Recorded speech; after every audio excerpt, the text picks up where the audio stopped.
We've been doing this jam band thing since 2011, and at the turn of the decade, we want to say thanks to our friends at Audio-Technica for helping to make it possible. It hasn't always been a walk in the park bringing you high-quality music on the road, but since teaming up with Audio-Technica, it's been easier than ever. Where once we used bulky overhead setups to record drums or hung a microphone by a cord deep inside of a tuba, Audio-Technica's innovative products like their Pro 35 clip-on instrument microphones have revolutionized our unique recording studio and helped us pave over many a pothole on the road to great music. Papa was a preacher about the father hair. You want to drink the water, got to go to the well. The Cornerstone Church tried to cuss my soul, but if the Lord gives you love to rock and roll.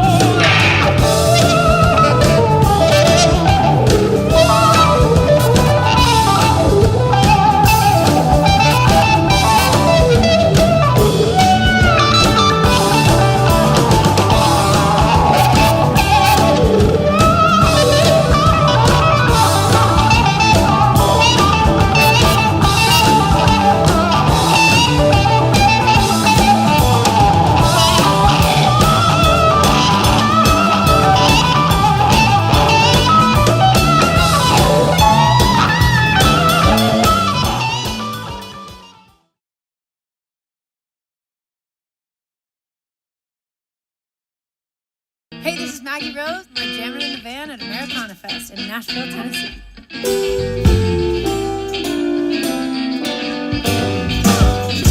World keeps turning, keep on rolling right on. Keep on grooving, don't stop moving right on.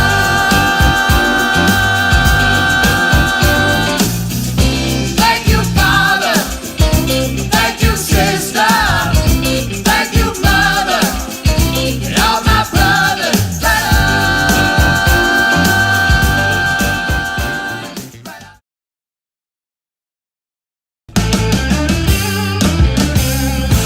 Cut him loose. Cut him loose. The orange Tremolo 30 guitar amp is It's such a great, clean tone for this acoustic guitar. I think it's really good as long as my Marshall guy doesn't know that I'm talking about it. I thought it sounded cool too. Total machine jam in the van. it was exactly what I was looking for. I like the cymbals that I'm sure that if you know what they mean, it probably works a little smoother. Personally, I like having no clue what any of the knobs are. The Trem Lord? Dig the name. Let's get that trim, baby. Looking at you, Orange. Did a real good job cutting through. My ass thought it was amazing. All the amps sounded great. Through the filter of Chris's ass. Well, I love it. I think it sounds cool. This is the first time I'm using one. You can get that Keith Richards tone. You can get a, dirty punk tone or a clean country tone. Great amps. I've have multiple lifetimes of experience with many different Tremlords, but the Tremlord 30 is far and away the most significant. The reverb on it is really clear and natural. Tremolo 30 orange amps. The fact that you can put it at any volume and you just got tone. So it's tone in the box. I love it. It's green and it's orange, man. One thumb up. These orange guitar amps sound great, especially with an acoustic through them. I have no opinion. I know nothing of amps, if I'm being honest. Well, cool. We're going to use that in the commercial. That was great. Really good job. This is my first time playing the Tremlord 30 guitar amp, and I really, really liked it. I really liked that you can manage reverb and volume at a really small scale.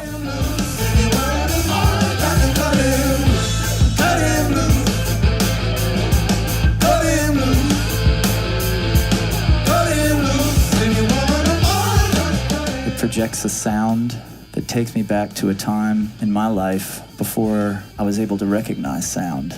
And it was just primal and beautiful.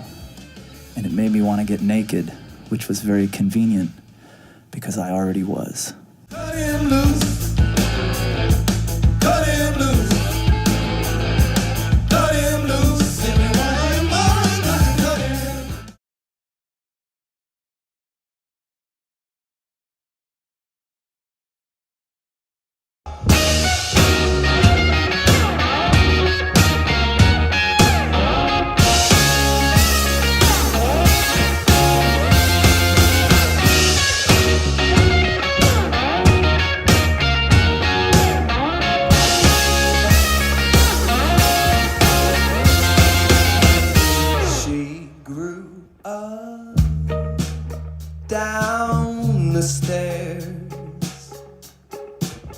She had these pink ribbons in her hair. She keeps on dreaming, but it's never gonna change.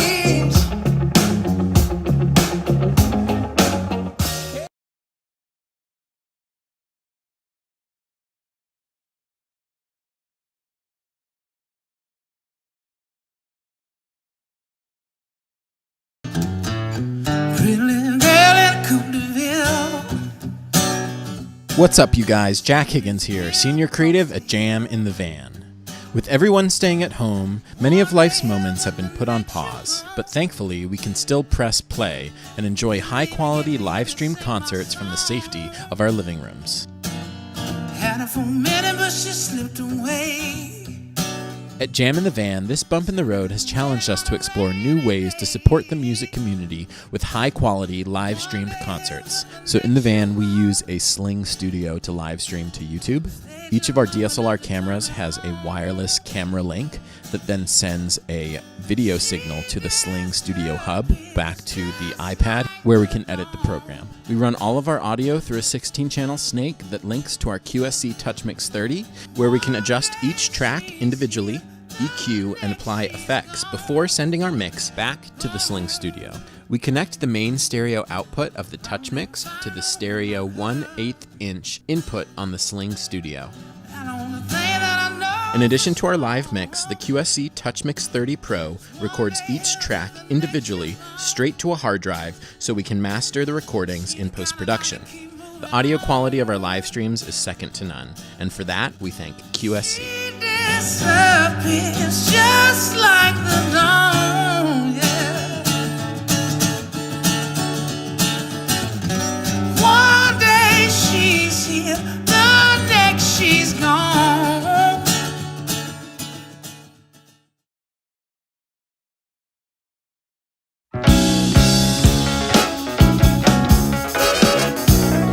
Hey everyone, this is Cliff Beach and we're jamming in the van live at NAMM 2020 and we're with OWC. This next song is going to be called Sugar. First had to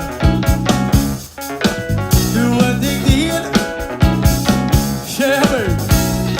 I love OWC. Use their hard drive to store all of our large music files and video files, and they've been so great to us.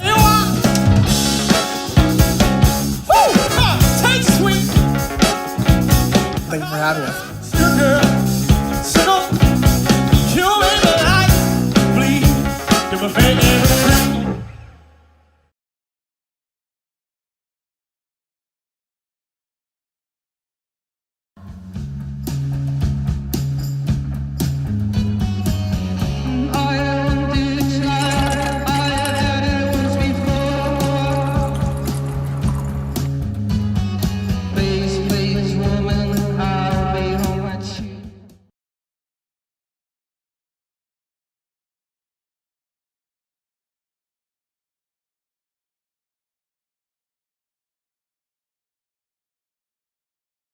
Topo Chico, you might be 125 years old, but your bubbles are still tight, and you taste good when you're cold.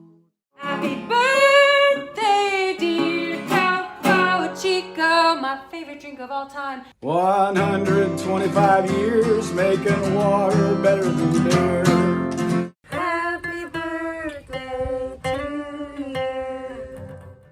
Chico, it's Maggie Rose and them vibes. Feliz cumpleaños! 1, 2, 3! Happy birthday, Topo Chico! Happy birthday, Topo Chico! Happy birthday to you, Topo Chico!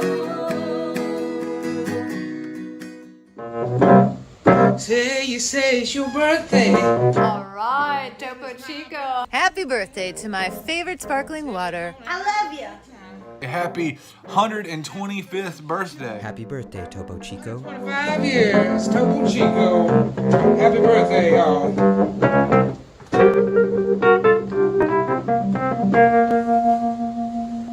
Cheers.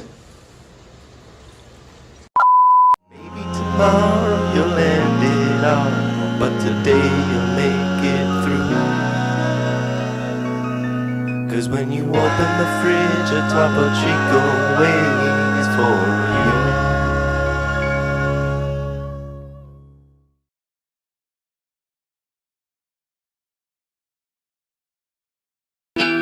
Played by Wyclef Jean. Yeah, we vibing.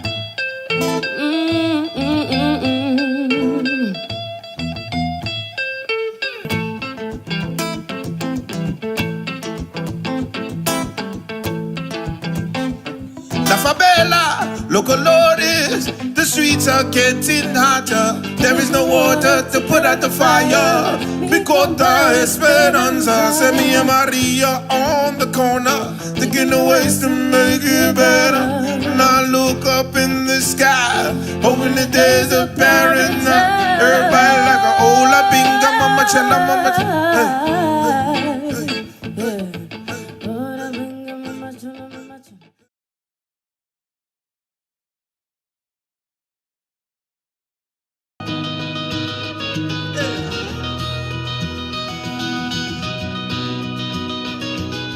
This is Jesse Ray Smith.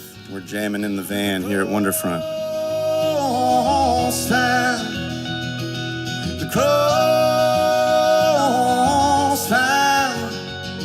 through the crossfire,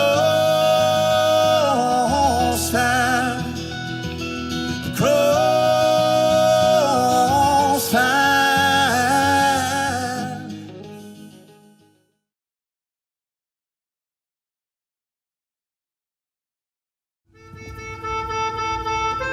Actually working sound healers. So we have yogic and wellness practices totally as woven into our deal as possible because it always helps. I definitely have some aches and pains every now and again. I also surf. That's part of my daily practice and wellness routine. I stretch often as well as meditate, as well as stretch my mind. That's what I feel like meditation is. To me, equanimity comes with tuning into the heart and then checking out the world and the people and seeing that they've got what they need around you and beyond. But if you love cannabis, marijuana, ganja, it's a great time to be kind of active and conscious when using it. Equal parts, mind, body, and spirit. Yeah. Us all coming together as equals, as all life on this planet, to support each other, to hear each other, and to bring together community and communication.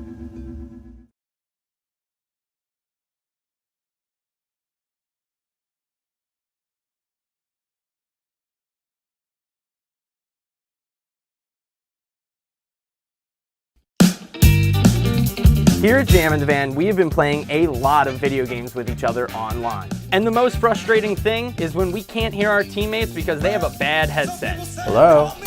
Jack, what? Dude, I can't hear you. You hear me! Behind the bunker! Your microphone does not sound good. Jack, what? What? What?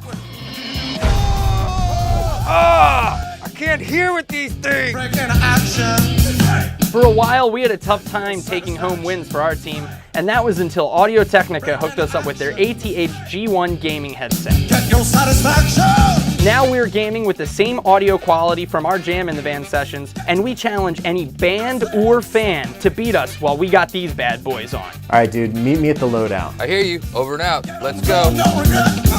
Get yourself the ATH G1 gaming headset from Audio Technica if you want to try and get on our level.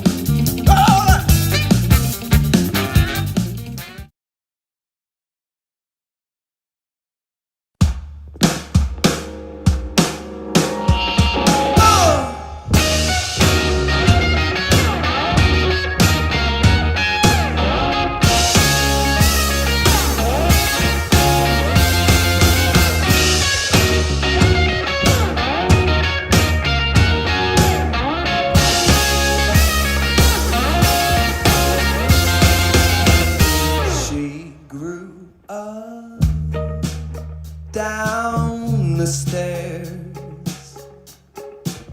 she had these pink ribbons in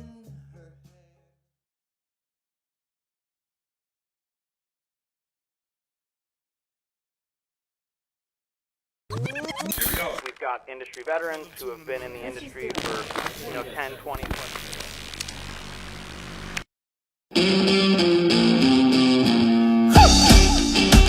I'm here with creative director and good buddy Jack Higgins What's up, from guys? Jam in the Van, and we're here in beautiful Austin, Texas at Camp Sandy. Yum. And can you kind of just tell everybody what we got going on? Sure, yeah. So this is the Jam in the Van Experience Austin. We're posted up at Camp Sandy on Lake Travis for the next week. In Austin, we're going to be filming about 45 to 50 bands over the course of Wednesday through Sunday. Some of the big names include Wyclef Jean.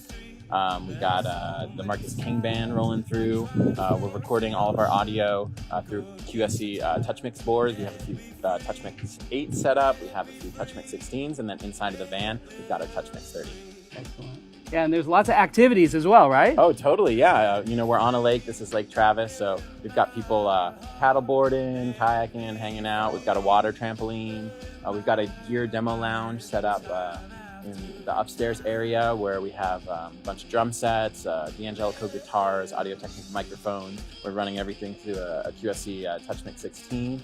And it's kind of like the jam room, which has been really fun because after everyone leaves, once the event is over, a lot of us are staying here. And so we've been starting a band. Yeah, sweet.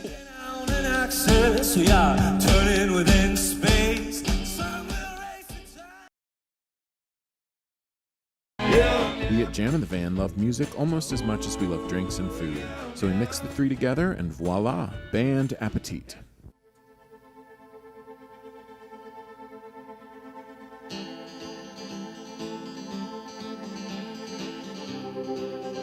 What's up, everyone? Welcome to Jam in the Van HQ. I feel extremely lucky to be here today. First thing that we're going to do is going to be a Devil's River new fashion. It's a little bit of a tweak on an old fashioned by our friends at Devil's River. So for this recipe, what we're going to need is 1.5 ounces of Devil's River bourbon whiskey, 0.5 ounces of your favorite amaretto. We're also going to need a little bit of orange bitters, and then we're going to use a little bit of an orange peel. First thing to do is we're going to take a beautiful orange. We're going to have a little bit of a peel. We're going to give it a little bit of a twist. What that does is it releases the citric oils that are in the peel of the citrus. And then the next move, we're going to grab our bitters. We're going to put about 10 to 15 dashes of this. We're going to add half an ounce of amaretto. Next move is going to be our Devil's River bourbon whiskey. We're going to add 1.5 ounces of the Devil's River bourbon whiskey. Anything you need from a bourbon whiskey, Devil's River, you do the shit. Cheers, Devil's River whiskey, new fashion. It's fucking delicious. Next cocktail we're going to do is a bit of a hangover cure. First thing we're going to do, we're going to add about 2 ounces of our Devil's River bourbon whiskey. Next, what we're going to need is 1 ounce of simple syrup. Next move, you're going to have some beautiful blood oranges. We're going to put 2 squeezes in here. And the last step is some of our friends Topo Chico, just to polish off, give it that effervescence that we're looking for.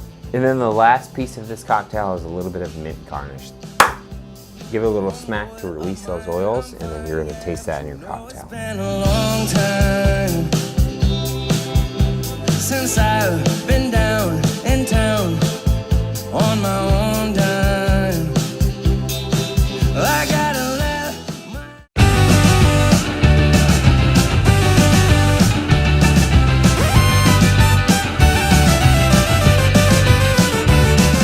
What's up, everybody? Jack Higgins here, Senior Creative at Jam in the Van. Since 2011, Jam in the Van has traveled all over the country and recorded live music sessions with over 1,500 bands in our mobile solar-powered recording studio. But with hundreds of terabytes of footage, it always felt like we had a flat tire when it came to keeping our media centralized, and that's why we're excited to partner with Otherworld Computing. Thanks to OWC, we now have all of our footage archived on 2 72-terabyte Thunderbase 6 RAIDs, with a couple of portable and rugged Envoy Pro EX Thunderbolt 3 solid-state drives that we use for backing up footage under harsh conditions on the road, streamlining our production and providing transfer speeds that break the speed limit.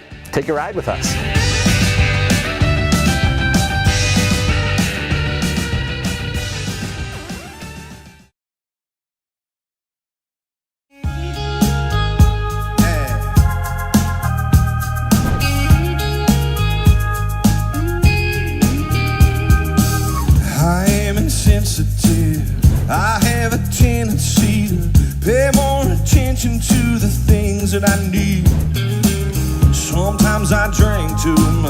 Sometimes I test your trust. Sometimes I don't know why you stay with me.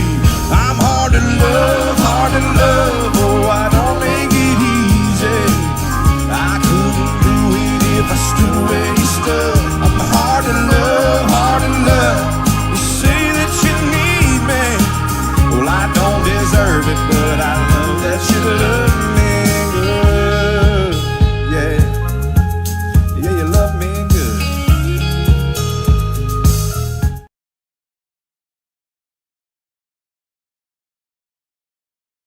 Oh, these are the kill clips. I love these things, man. Actually, the recovery works. Well, I don't know why I came here tonight. I got the feeling that something ain't right. I'm so scared in case I fall out my chair, and I'm wondering how I'm gonna get down the stairs. Clowns to the left of me, jokers to the right. Here I am, stuck in the middle with you.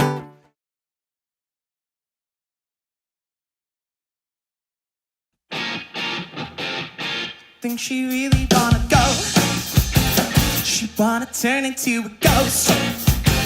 She wanna feel the body shake, shake, and see just how much she can take. I think she really wanna leave. She wanna feel the body heave.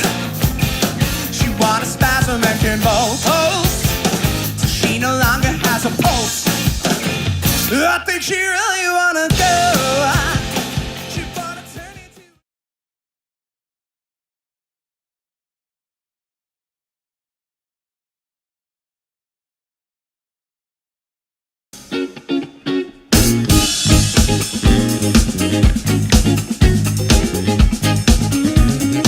We're Pigeons playing ping pong. Happy to be here. At one point, I thought the van started driving, which really drove the jam. The jam vehicle. We just started this tour. We're going to be on the road for well over a month, hitting California all the way back to the East Coast. And we're just getting started. It's been fun.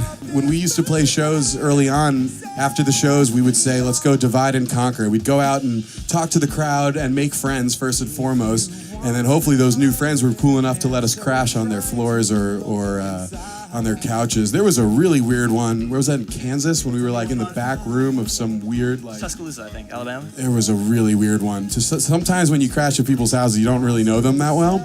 And it can get really awkward pretty quickly. Or wasting time. Oh, baby, I don't mind! You know, we do try to get as much sleep as we can, especially, you know, as a singer, one of the things that you need to keep a voice is sleep. And actually, after this last show, we stayed up till the sun came up, and I'm suffering from it still.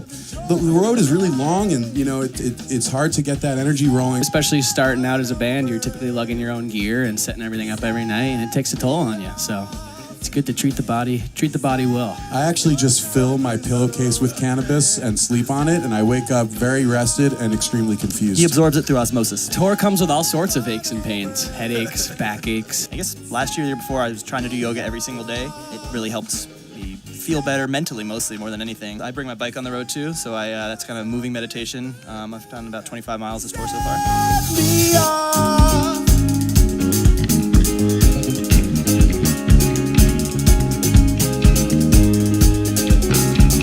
Clears my space, clears my mind, and keeps me centered.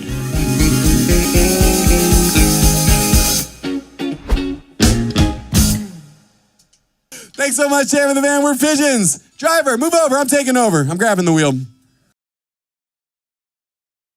Do you guys want some tequila? Yep. I get some feedback in there.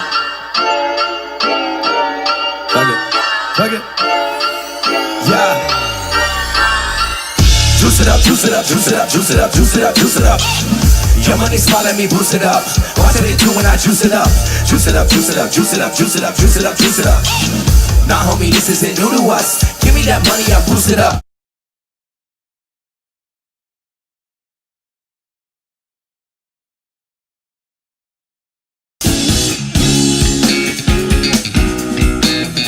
What's up, you guys? Jack Higgins here, Senior Creative at Jam in the Van. With everyone staying at home, many of life's moments have been put on pause, but thankfully we can still press play and enjoy high-quality live-streamed concerts from the safety of our living rooms. At Jam in the Van, this bump in the road has challenged us to explore new ways to support the music community with high-quality live-streamed concerts. So in the van, we use a Sling Studio to live stream to YouTube.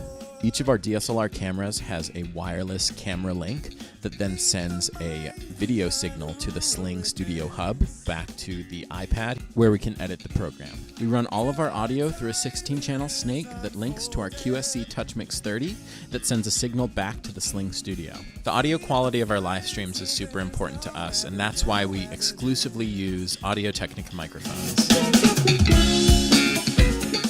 It's important to mic each instrument individually to get the cleanest sound. Some of our favorite microphones include the AT4040, a versatile condenser microphone for instrument and vocals. The AE4100 helps us isolate vocals to get a clean vocal signal with minimal bleed, and the AE3000 for a clean and vivid electric guitar sound. Make sure to check out Audio-Technica.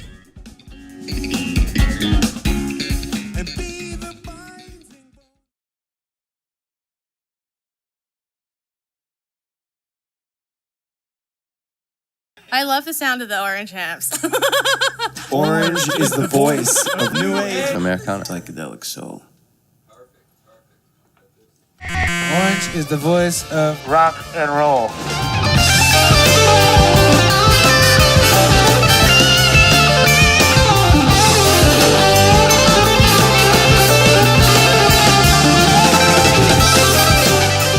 Orange is the voice of alt rock. Orange is the voice of soul. Orange is the voice of soft rock. My name is Sidney Burnside, and I have to say, Orange is the voice of the blues. Yes, we did.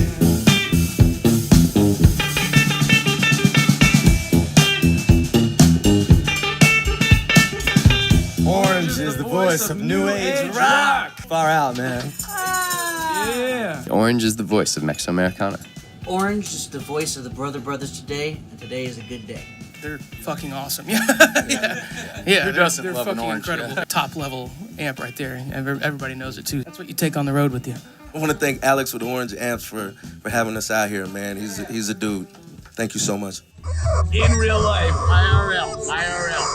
I woke up this morning, I hated myself.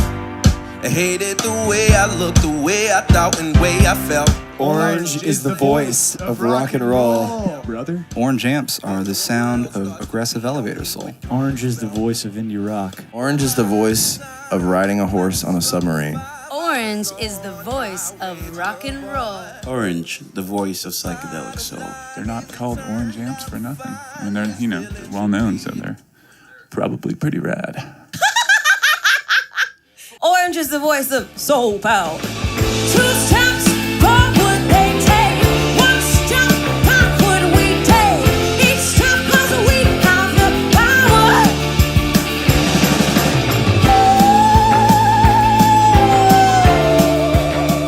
Am I allowed to cuss? My amp is kind of like a piece of shit. Orange is the voice of rock. I really like the tone. It's kind of great. I love orange amps. This sounds like I'm blowing smoke up orange amps. It's hard to miss an orange amp when it's sitting on the stage. It's really orange. Orange is the sound of muscular rock and roll. Orange is the voice of clashing guitars. Orange is the sound of the drone.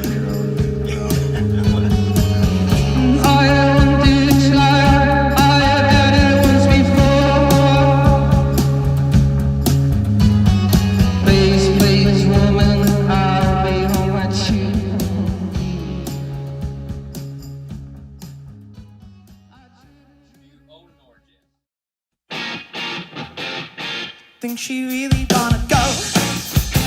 She wanna turn into a ghost. She wanna feel the body shake, shake, and see just how much she can take. I think she really wanna leave. She wanna feel the body heave. She wanna spasm and convulse till she no longer has a pulse.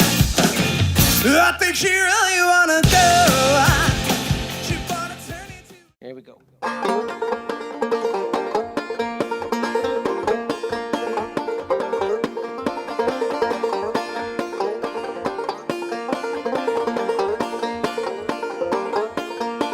Old Enoch, he lived to be 365 when the Lord came and took him back to heaven alive. I saw the light from heaven shining all around. I saw that light come shining. I saw that light come down.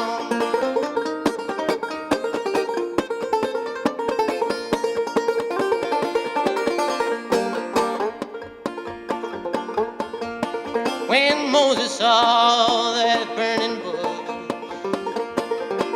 he walked it around and around.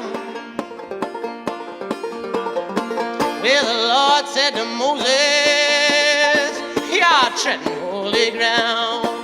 I saw the light from heaven shining all around. I saw that light come shining. I saw that light come down.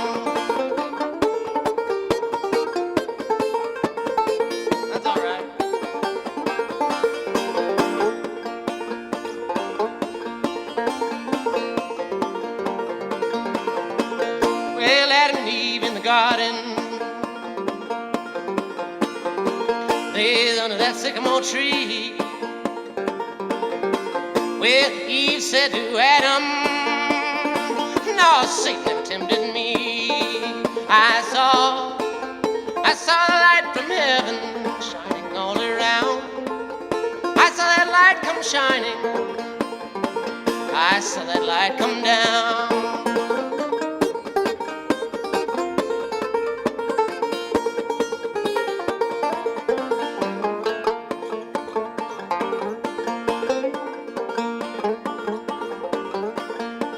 Dry bones in that valley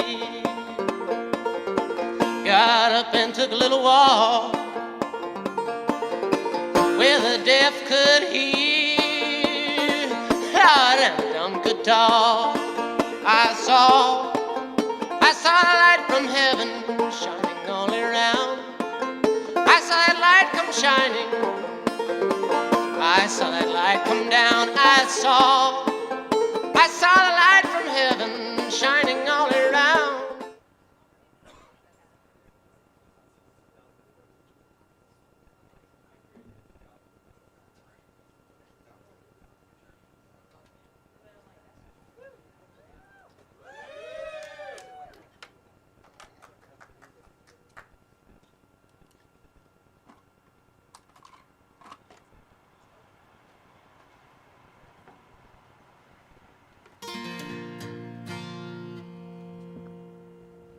Rolling and everything?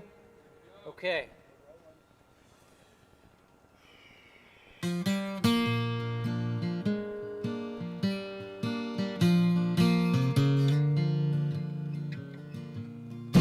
Take this hammer, carry it to the captain. Take this hammer,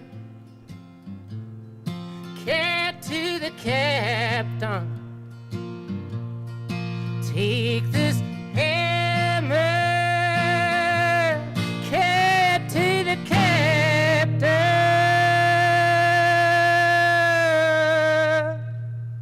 You tell him I'm gone. Oh, tell him I'm gone. If he asks you, was I running? If he asks you, was I running?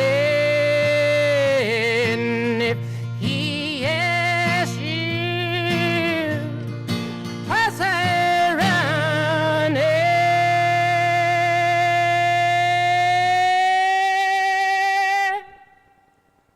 Are you telling me I was flying? Oh, tell him I was flying.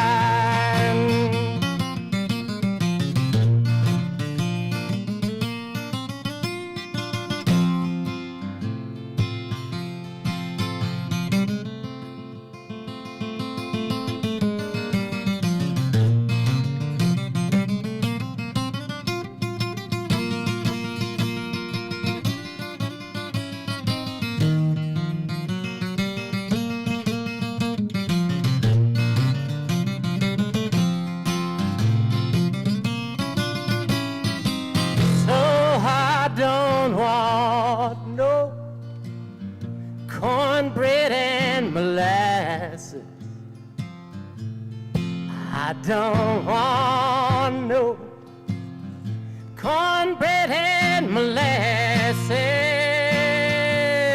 I don't want no cornbread and molasses.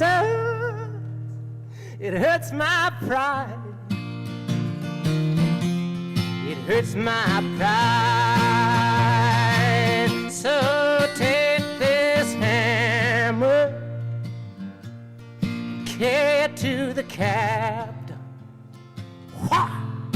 Take this hammer, yeah, carry it to the captain. Wha! Take this hammer.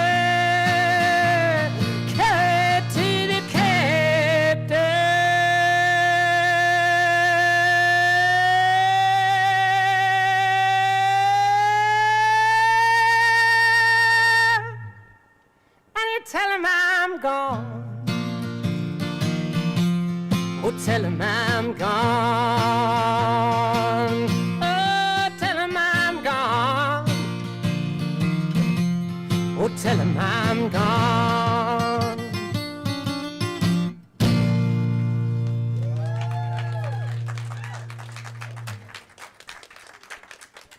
All right. Thank you very much, everybody.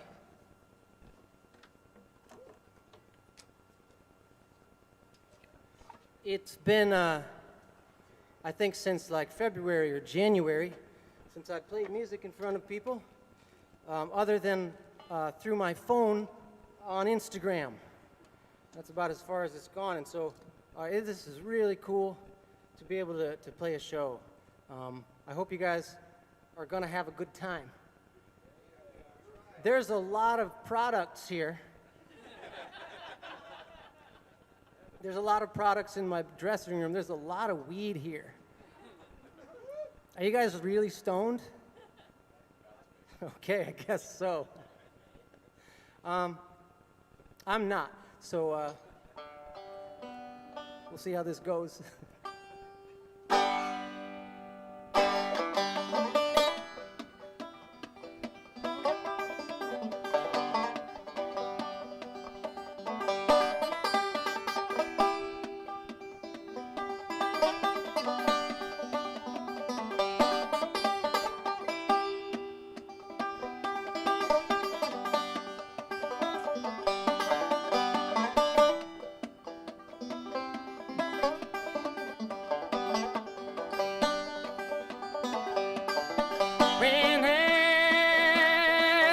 Fort Worth in 1883.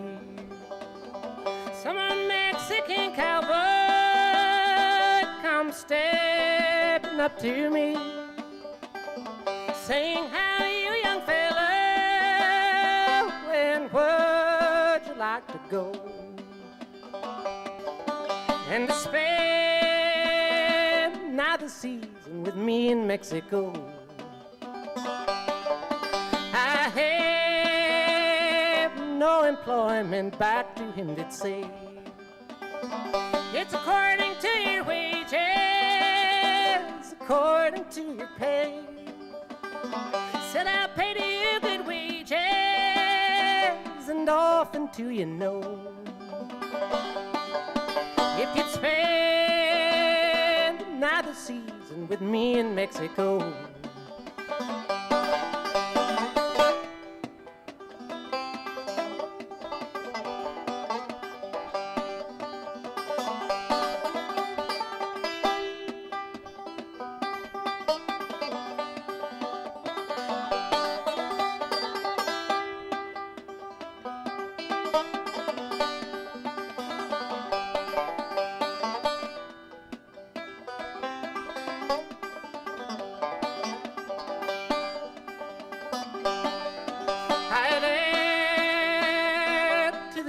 cowboy offered him my hand.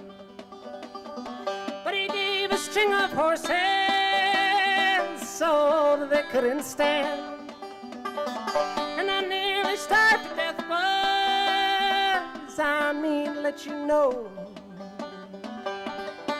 that I never saved a dollar in those hills of Mexico. Saturday dawn, that steamboat back to home did go. How them bells they did ring, those whistles did blow. How them bells they did ring, those whistles did blow. On that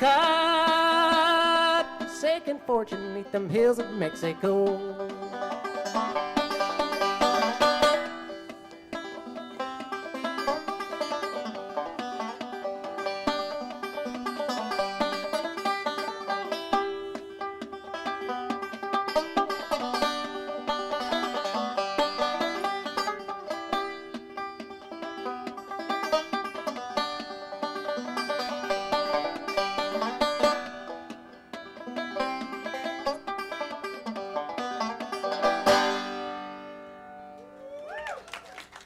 Thank you.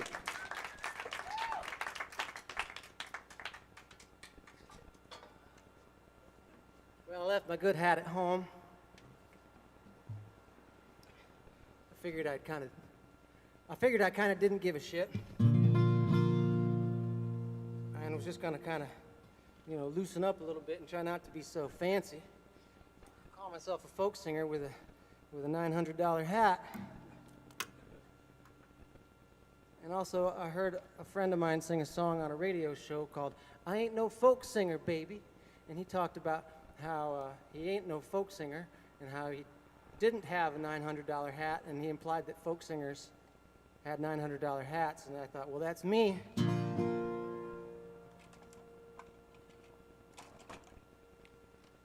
So anyway, I guess that's not the only reason I decided not to give a shit. Probably just because I've been at home in my house for the past however many months this has been, and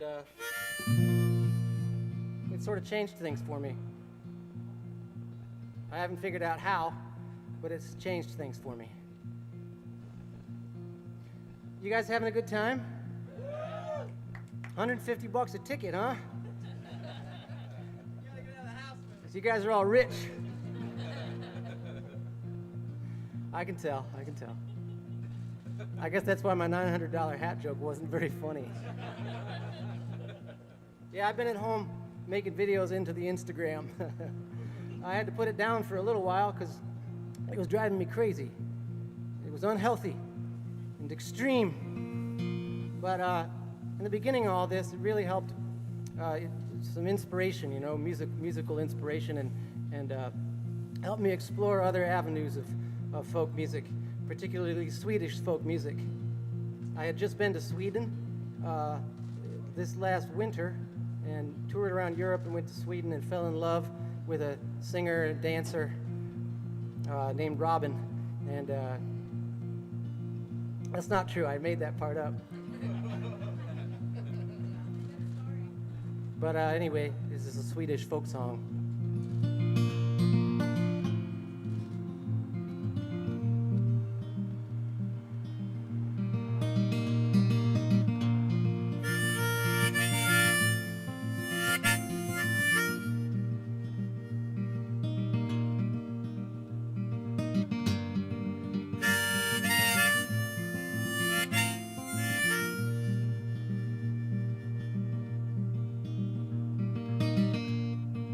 Somebody said you got a new friend.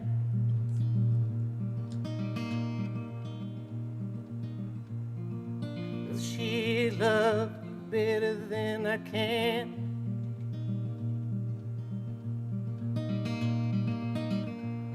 It's a big black sky over my town.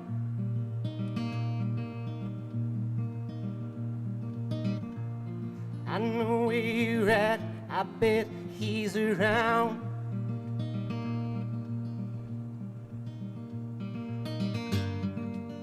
Yeah, I know it's stupid. I just gotta see it for myself. I'm in the corner watching you kissing.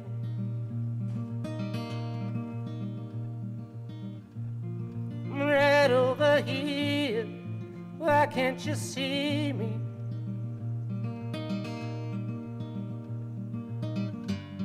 I'm giving you my all. I'm not the girl you're taking home. Ooh, I keep dancing on my own.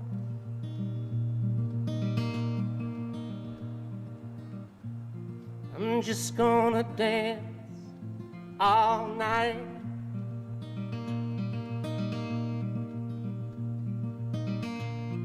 I'm all messed up and so out of line.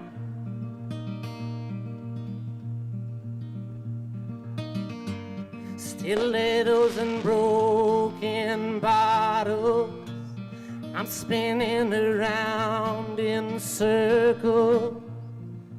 I'm in the corner watching you kissing.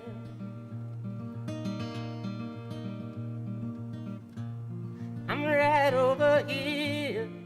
Why can't you see me?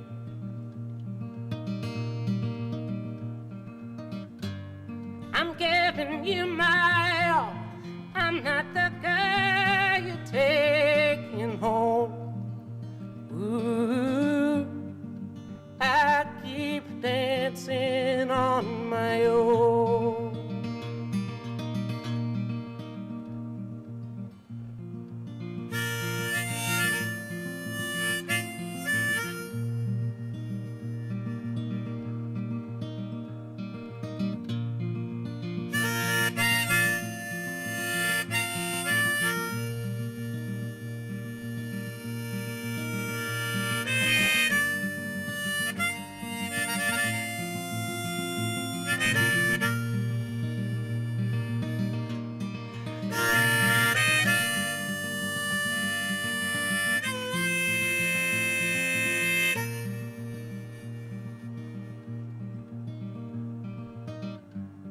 So far away, still so near.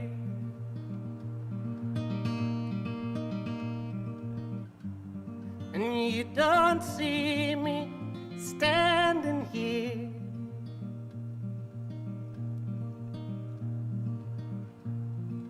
I'm in the corner watching you kissing.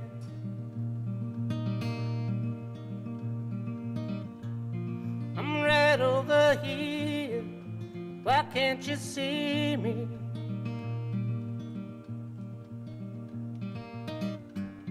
I'm giving you my all. I'm not the girl you're taking home. Ooh, I keep dancing on my own.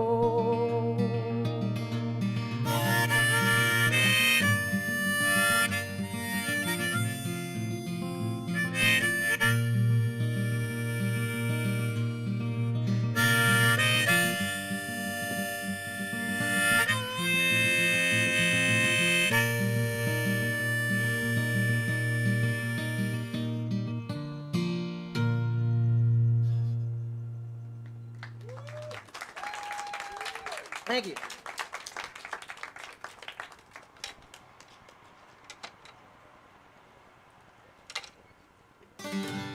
All right, we better get back to some real folk songs here. I don't want to bum you guys out too much.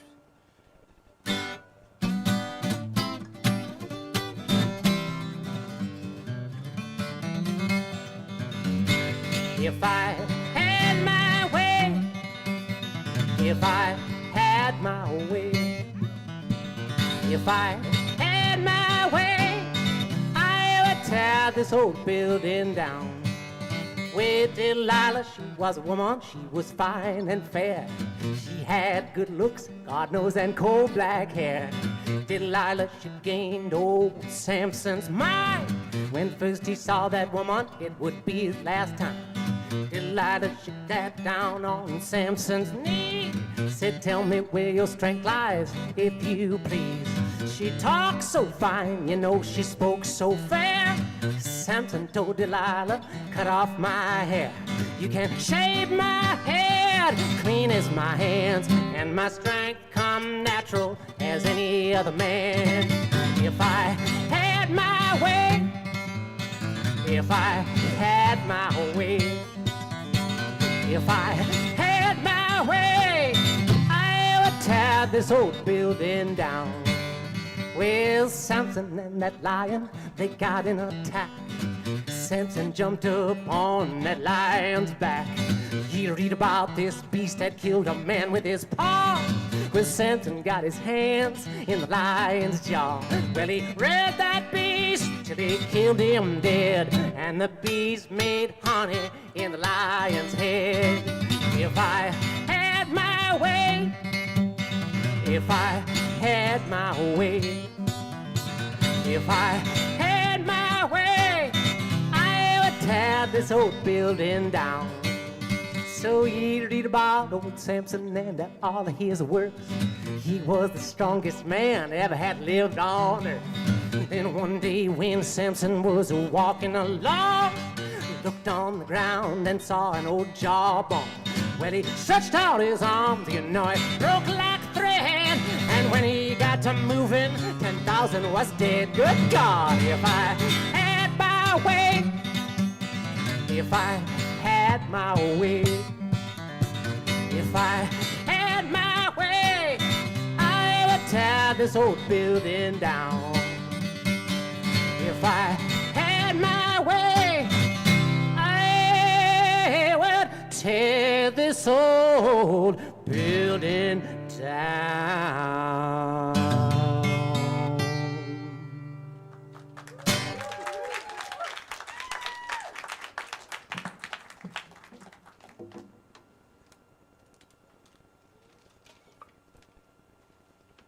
That was a gospel song, if you couldn't tell. I'll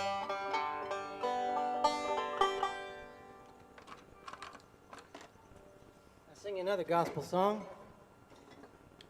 if you're into it.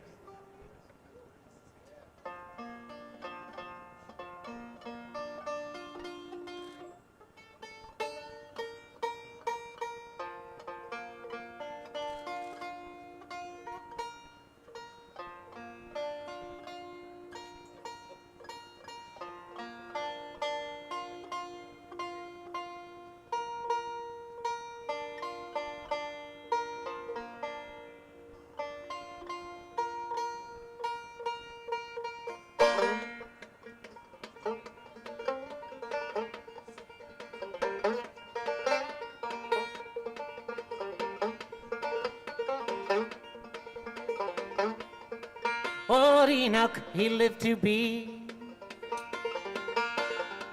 365 when the Lord came and took him back to heaven alive. I saw the light from heaven shining all around. I saw that light come shining. I saw that light come down.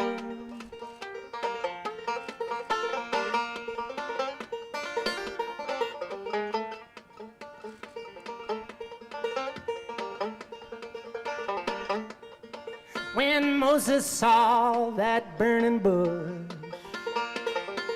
he walked it around and around. Well, the Lord said to Moses, you're treading holy ground. I saw the light from heaven shining all around. I saw that light come shining. I saw that light come down.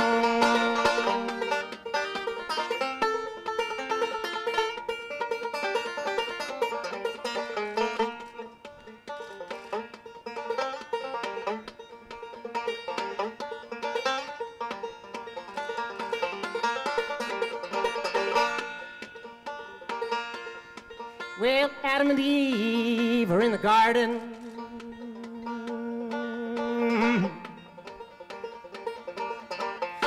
was under that sycamore tree when Eve said to Adam, oh, Satan has tempted me. I saw the light from heaven shining all around. I saw that light come shining. I saw that light come down. I saw the light from heaven shining all around. I saw that light come shining. I saw that light come down.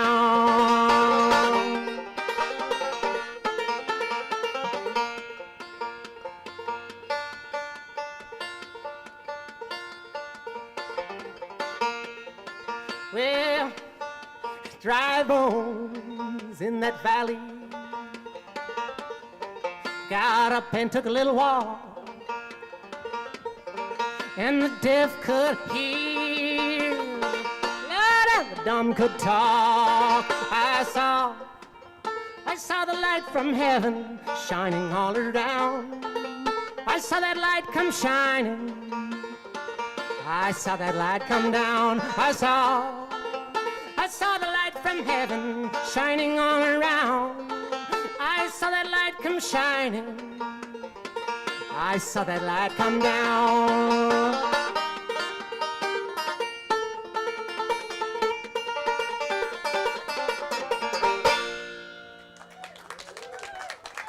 All right.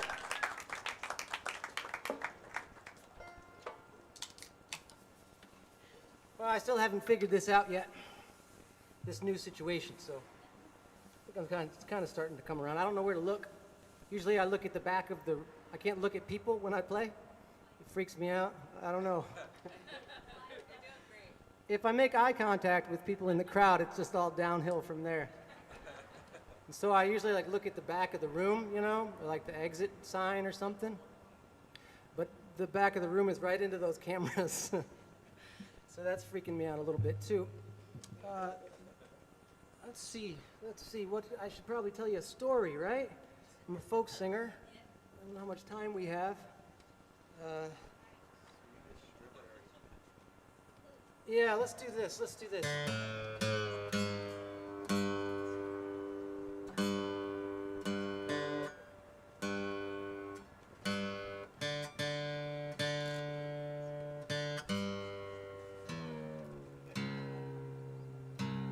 So, yeah, I sang a few gospel tunes there. I love gospel music. It's one of my favorite kinds of music. You know, among all that other old sort of American traditional music, and all that American traditional music, it all comes from the South. All of it. I mean, sure, there's like gold mining songs from, you know, California, and there's like there's old banjo songs about the Erie Canal, you know. But for the most part, you know, the songs about the Erie Canal, they're just not as good as the songs about the hollers and corn liquor. So all the music that I love, you know, it all comes from down there in the South. And I lived there in the South. When I was 19 years old, I moved with this band that I played with. We moved to North Carolina, and way back in the mountains in North Carolina, on the backside of Beach Mountain. Beach Mountain was a ski resort, and we lived, as they said, on the backside of it, way up on Flat Springs Road in this old farmhouse, and we wanted to immerse ourselves in that old southern culture. We had a tobacco field in our backyard. It wasn't our tobacco field. It belonged to Alan Harmon, but we picked that tobacco and we moved it to the barn, and we hung it up in the barn, and we might have even grated it. And we tried to make corn liquor. We made it on our kitchen stove. You know, we spent like a couple of days or a week or something making like the corn beer, and then, you know, like buckets and buckets of it. And then when we put it on our little still we got like half a mason jar of liquor, and it was terrible. And we tried to make banjos, the old coffee can banjos. We hung out in Jack Guy's little shop and made folk toys, whimsy diddles and flipper dingers and bull roarers. Jack Guy, he was famous in the 1960s for making folk toys, making and selling folk toys. And he was even on the Johnny Carson show. But we were there for the music, you know. We loved that old Southern music, and we used to travel around looking for those musicians that were still up in those mountains. And we traveled up those windy dirt roads, and we found Arlie Presnell, who was an old blind man. And we'd heard tell of this Arlie Presnell that lived up in this little like outbuilding, like on his like niece's property or something. And we went up there, and sure enough, man, he was real old and real blind, and he wore like half cut off overalls, man. He was a mountain man, and he played a washtub bass. And we wanted to see if he wanted to play washtub bass with us, and he didn't, but we made him do it anyway. And he lived in this little shack, and he had pots and pans hanging up all over the ceiling and strings attached to all the pots and pans, so he knew where he was going in that little shack. And we would travel, and we would meet. We went and found Frank Prophet's grandson, and Tab Ward's grandson, who was still making banjos. It was all about the music, and we met a lot of good musicians there. And there was this one fella I never will forget, you know. We met him. He was kind of a friend of one of our bandmates, and we met him at a fiddle festival. I think it was maybe Mount Airy Fiddle Festival, or it was maybe it might have been Merlefest. And that was right down the road from us, but I think it was Merlefest. And we met this guy. And now this guy, I won't say his name, but he was the most southern guy you'd ever seen. The most southern guy you'd laid eyes on. He would talk a lot like this, and I'd swear every word had 3 extra syllables in it. And he always had a big wad of tobacco in his mouth, and he wore his overalls, and he knew a lot about the old music, and he was really into the old music, and he just loved the South, you know. And he wasn't too much older than us. I think I was only like 21 or 22, 21 at the time, maybe not even 20. And he was like, you know, mid-20s or something. So it was really charming at first that this guy was like, you know, just such a like character. And we really liked him at first. And we played music with him at the Fiddle Festival. And we had a good time, and we thought we'd invite him back to our mountain house with us. And, you know, we asked him, we said, why don't you just come and hang out on the mountain for like 2 weeks? And we got a show up in Banner Elk at a coffee shop, and come and play this show with us. And he liked the sound of that. And he was he rambled around. He was like hoboing around, you know. He didn't really have a house, and he had this old, it wasn't a Nash Rambler, but it was like a Mercury something that's kind of like a Nash Rambler. It's a three, you guys know what that is? Comet. It was a Comet. It was a cool car.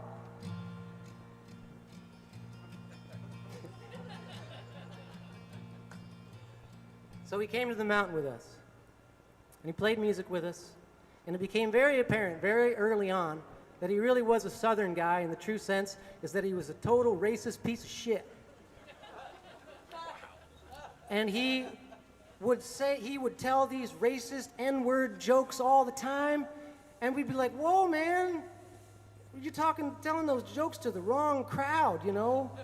We're not going to think that's funny. And I was like, well, I don't know if I like this guy so much, you know? And I couldn't wait for him to leave after the 2 weeks. And the 2 weeks came and went, and he stayed, and he just didn't leave. And I was like to the guys, like, when is he gonna leave? And they're like, I don't know, man. And the 2 weeks turned into 2 years.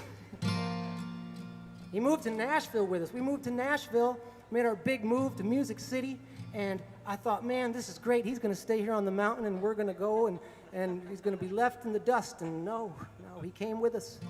And by this time, I could not stand him, and I tried to kick him out of the band every day. And I would say it right to his face and be like, I don't like you. No one wants you in this band. Just leave. But he wouldn't listen to me. He would only listen to one of the other bandmates that like he saw as like being in charge. So he wouldn't listen to me, and all the other guys were like too afraid to like kick him out. They like didn't want confrontation. Anyway, we dealt with this. It was unbearable for like 2 years. I mean, maybe. I hope it wasn't that long, but I think it was. And finally, one day, on Martin Luther King Day. And the day had come and gone, and it was the evening, and it was pretty late. It might have been 11 or midnight. And I was up. Everyone had gone to bed, and I was up, and I was sitting there on the couch, and on Nashville Public Television, they were showing Martin Luther King documentary specials all day. And I was sitting there watching one of these Martin Luther King shows, and he comes in and sits down. And he sits there for a while, and he's real quiet. Time goes by. And out of nowhere, he blurts out of his mouth, "That dang Martin Luther King, that darn N-word communist. If I'd have had the chance, I'd have shot him myself." Yeah, right? I was like, whoa, I couldn't believe what he said. I'd never heard anything like that in my life. I was blown away. It was shocking. And he's sitting there right there on my couch in my living room in the house that I lived in. And I turned and I said, "Man, you son of a bitch." And he's like, "What'd you call me?" I said, "You son of a bitch." And he goes, "You say that again, I'm gonna punch you in the face." So I was like, no, certainly not. He's not gonna do that. And I called him a son of a bitch again. And he punched me in the face. And I was like, whoa, he really did punch me in the face. And then he proceeds to say, "Now you say that again and I'll just punch you again." And I thought, no, come on, no way. So I said it again, and he punched me in the face again. And so at this time, it becomes very apparent to me that this was like the game we were going to play. And I thought it was just so absurd, like, this is what's happening. And he said again, you know, "If you say it again, I'll just keep punching you." So I was like, okay. And I kept calling him a son of a bitch. And I probably called him a son of a bitch like 15 times. No joke, 15, maybe more times that night. And he punched me in the face every time. We were out in the driveway by the end of it, and I was down on the ground with like my hands over my head, and I'd lean over and I'd go, "You son of a bitch," and he'd punch me in the back of the head. And I was like, we were pretty drunk, you know. Anyway, sure enough, the next day he was kicked out of the band. Yeah, right? I've never really shared this story. I didn't want to like talk bad about anybody, but I was thinking about it. Man, fuck that guy. You know? I don't know, I still love the South though, you know? I still love the South, the tobacco fields and the bull roarers and the flipper dingers and Jack Guy and Tab Ward and Arlie Presnell and the corn liquor and the banjos and the mountains. Those cold winters up deep in the Appalachian Mountains. I love it. But there's a thing that still lives there that I did not realize how alive it was, you know, until that day on Martin Luther King Day. The story's not over. I could keep going. Anyway, years passed on, and I was flying home from somewhere to LA, and I was in the terminal there, and on the news, on the TV in the terminal was a terrible sight. It was a bunch of skinheads walking down the streets of Charlottesville, Virginia with picket signs and torches, and it looked like just everything was on fire. And again, I was kind of shocked, you know, and I thought, man, it's not on my living room couch there anymore. It's just right here on the TV, and everybody sees it, you know, and it was so prominent and such a vivid picture. And I went home. I landed here in LAX, and I went home and I looked at my bookshelf, and I pulled off this little book of poems. It was called The Black Poets, and on the cover, on the date, it says, like, you know, black poems from black poets from like 1860 up to like the 1960s. It's like 100 years of African American poetry. And I just flipped open to this page right in the middle, and I landed on this beautiful poem. It's called Slim Greer Goes to Hell. And I read through this 3-page poem, this little story about a black man who dies and goes to heaven, and he meets St. Peter at the pearly gates, and St. Peter says, "Hello, Slim, welcome to heaven, you can come on in, but first, I got a job for you." And he gives him a pair of wings, and he sends him on down to hell. I thought it was beautiful, and I put it to this little tune, and I basically just stole it, so.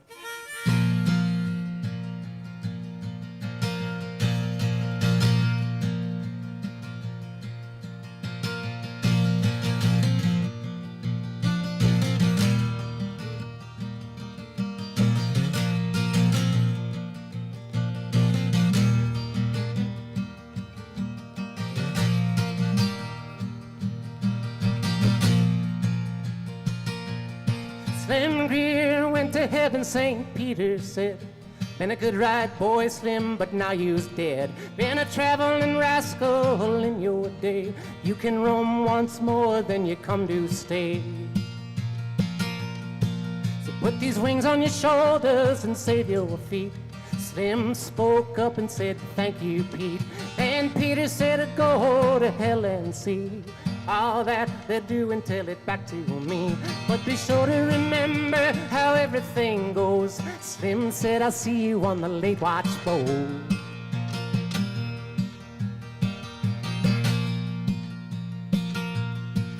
So we got to cavorting, swell as you choose, like Lindy in the spirit of the St. Louis blues. He flew and he flew till at last he hit a hangar with the sign reading, this is it. So he parked his wings and he strolled around, getting used to his feet back on solid ground. Then he come to a mansion and walked right in. Up looked the devil with a sickly grin. No, I didn't think to look for you, Mr. Greer. Tell me, how could it be that you come by here? Said I just dropped by for a little spell. Make yourself at home, here's the keys to hell.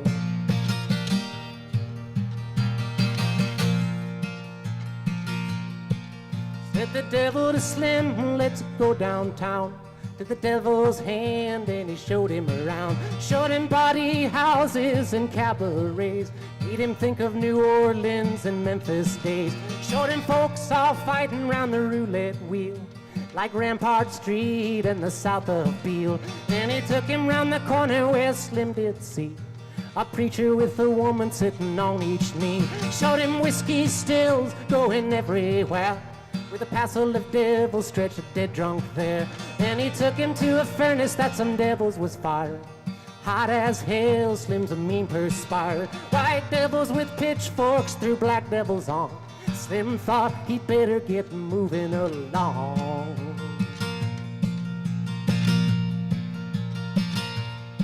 Said Slim, this makes me think of home.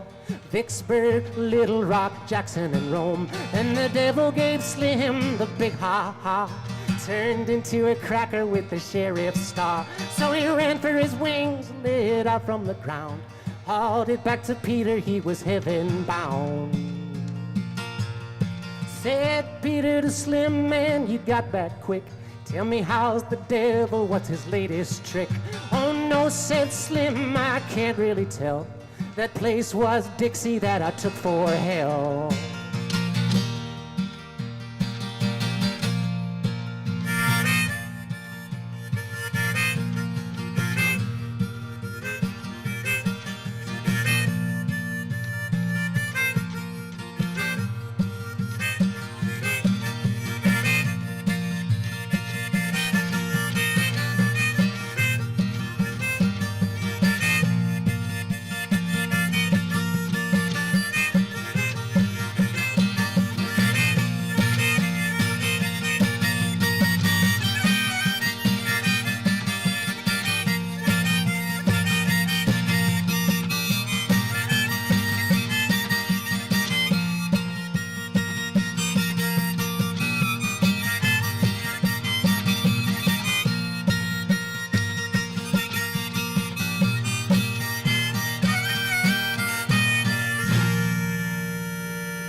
Thank you very much.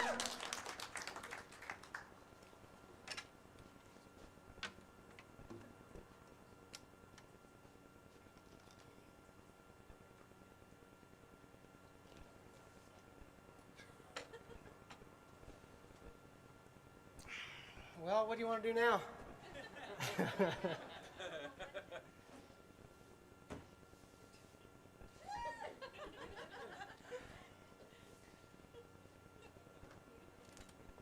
All right, the lady wants some more banjo. Well, that's what we'll do then.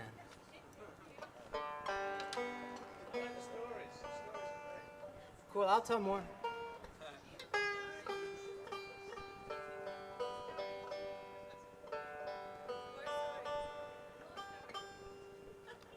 Well, this song is a bit of a story, and it also requires your participation.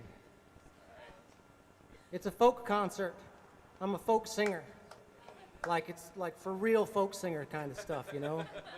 And so typically, I know I wasn't around back then, but like in the 60s and stuff, you know, you went to folk concerts and you sang along the whole time. And So we're gonna have to do a sing-along. You guys gonna help me sing one? Here's your part. You wanna learn your part? Uh-huh. I know you guys have probably been, some of you have been to my shows before and you know how to do this, but maybe there's some, is there anyone that's never done this at a Willie Watson show before? Where are you going, Lou?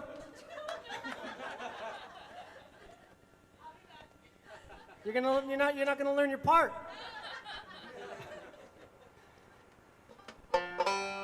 Uh-huh. Yeah, kinda. Uh-huh. Much better. Here's how this works. You guys got the part? I'll sing a line of the verse, and after I sing that line, you guys sing, uh-huh. So we'll practice once. It goes like this. I will sing a line. A little bit like faster though. Uh-huh. And all at the same time. I will sing a line. Then another line. La-di-da-di-da. Yeah, yeah. Pretty good. Well, you'll get it midway through. I'm trying to think about why that isn't working for you guys. You're Californians? No, I don't think that's it. Oh, you guys are really stoned. That's right. You didn't get any yet? Okay. There's these spray things. You just spray that in your mouth and then you're stoned.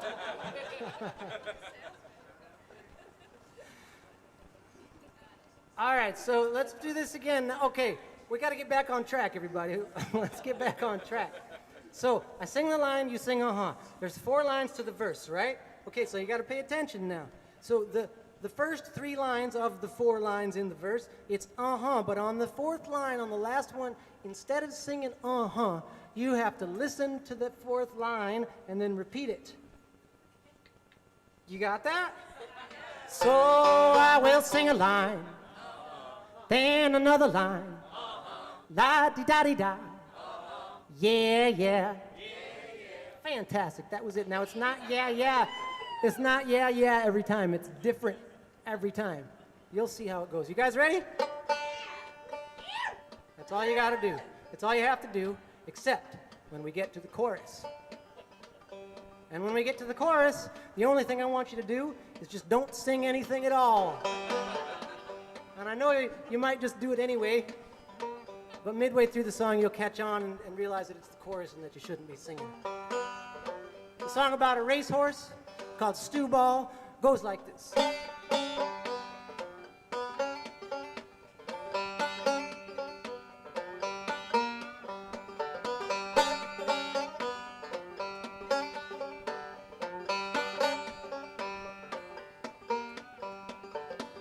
Way out in California, where Stew Ball was born, all the jockeys in the country said he blowed there in a storm. So you bet on Stew Ball and you might win, win, bet on Stew Ball and you might win. It was a big day in Dallas. Don't you wish you was there? You could bet your last dollar on that iron gray mare. So you bet on Stew Ball and you might win, win, bet on Stew Ball and you might win.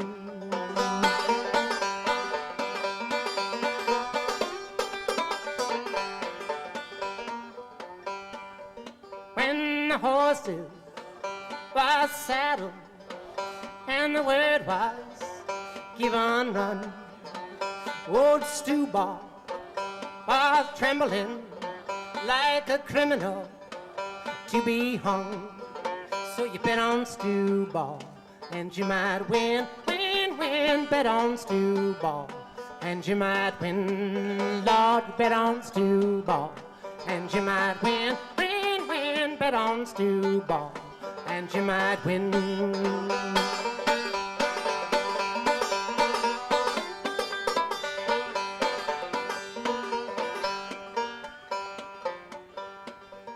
Well, Stew Ball was a racehorse, and old Molly was too.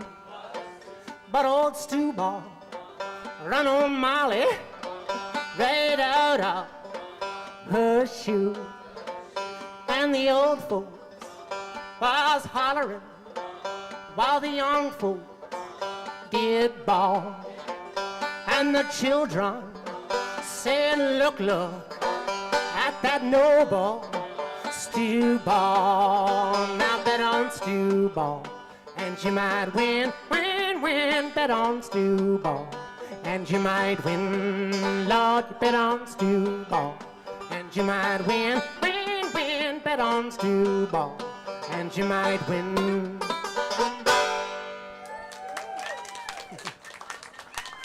All right, good job, everybody.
I couldn't get across. Jumped on your papa cause I thought he was a horse. Now ride him over, give him a Coca-Cola, lemon soda, saucer of ice cream, take soap and water for to keep it clean. Up she jumped and down she fell. Her mouth flew open like a mussel shell. Now ride her over, give her Coca-Cola, lemon soda, saucer of ice cream, take soap and water for to keep it clean.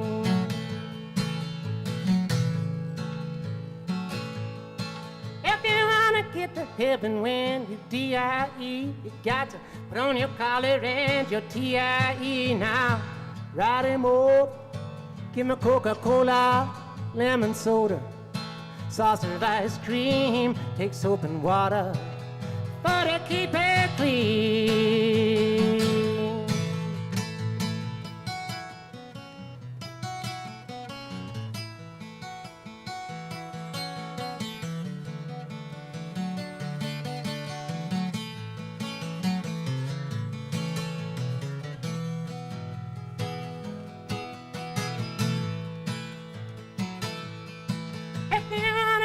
Rabbit out the L-O-G, you got to put on a clump like a D-O-G. Now ride him over, give me Coca-Cola, lemon soda, saucer of ice cream, take soap and water for to keep it clean.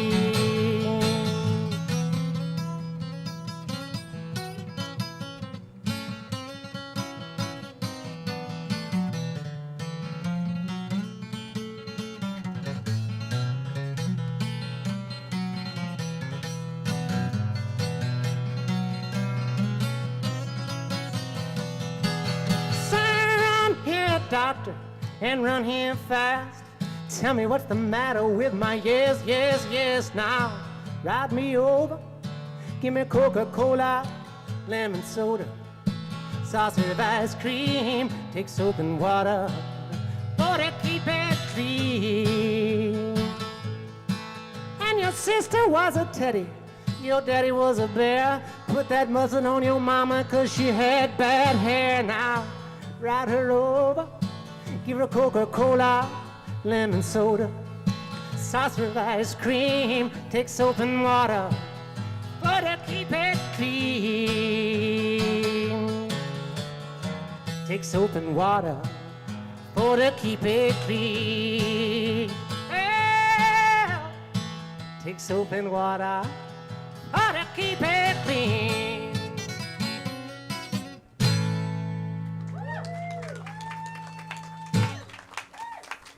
Thank you, that's a dirty song for you.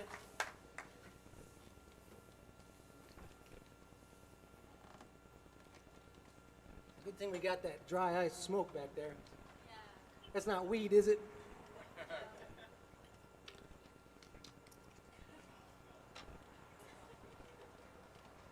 Okay, what do you want to do now?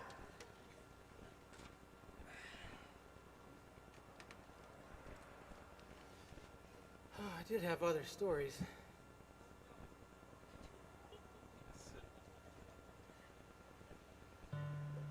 Well, what happened to the guy? Oh, we kicked him out. I don't know. I don't know what happened to him.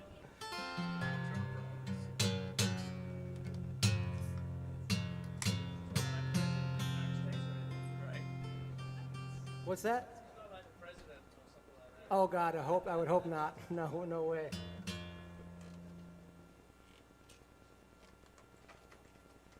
This might be one of the oldest songs I know. I don't do it like it used to be done. I mean, who knows? Hundreds of years old, this thing. They say this song's like the origins of this song is like 800 years or something. Is that even possible? Were people even around 800 years ago? I don't know. I dropped out of high school, so I don't really know. This is not a Led Zeppelin song.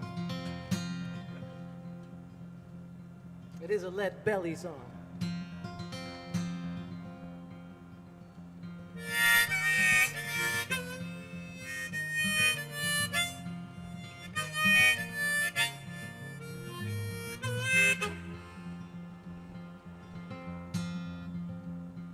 Wait a little while, hangman, wait a little while and see. Think I see my father coming way across the sea. Father, did you bring me silver? Father, did you bring some gold? What did you bring me, dear Father, to keep me from the gallows pole?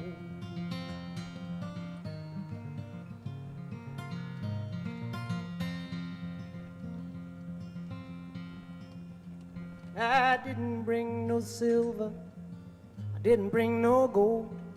Thought come you hanging from the gallows pole.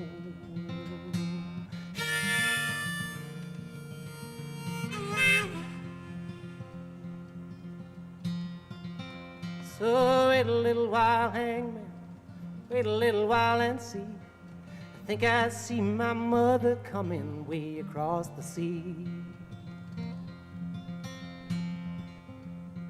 Oh, mother, did you bring me silver? Mother, did you bring some gold? Did you come to see me hanging from the gallows pole? I didn't bring no silver, I didn't bring no gold. I come to see you swinging from the gallows pole. Yes, you're swinging. Yes, from the gallows pole. Yes, you're swinging. Yes, from the gallows pole.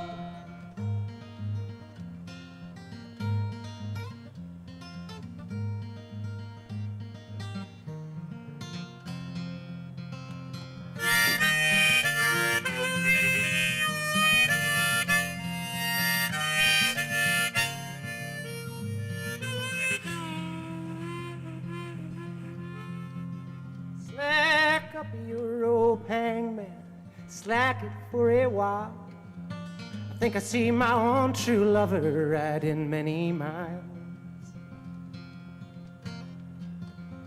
Oh, lover, did you bring me silver? Lover, did you bring some gold? Did you come to see me hanging from the gallows pole? Oh, yes, I brought you silver. I brought a little gold. I brought a little of everything to keep you from the gallows pole. Yes, I brought it. Yes, keep you from the gallows pole. Yes, I brought it. Yes, keep you from the gallows pole.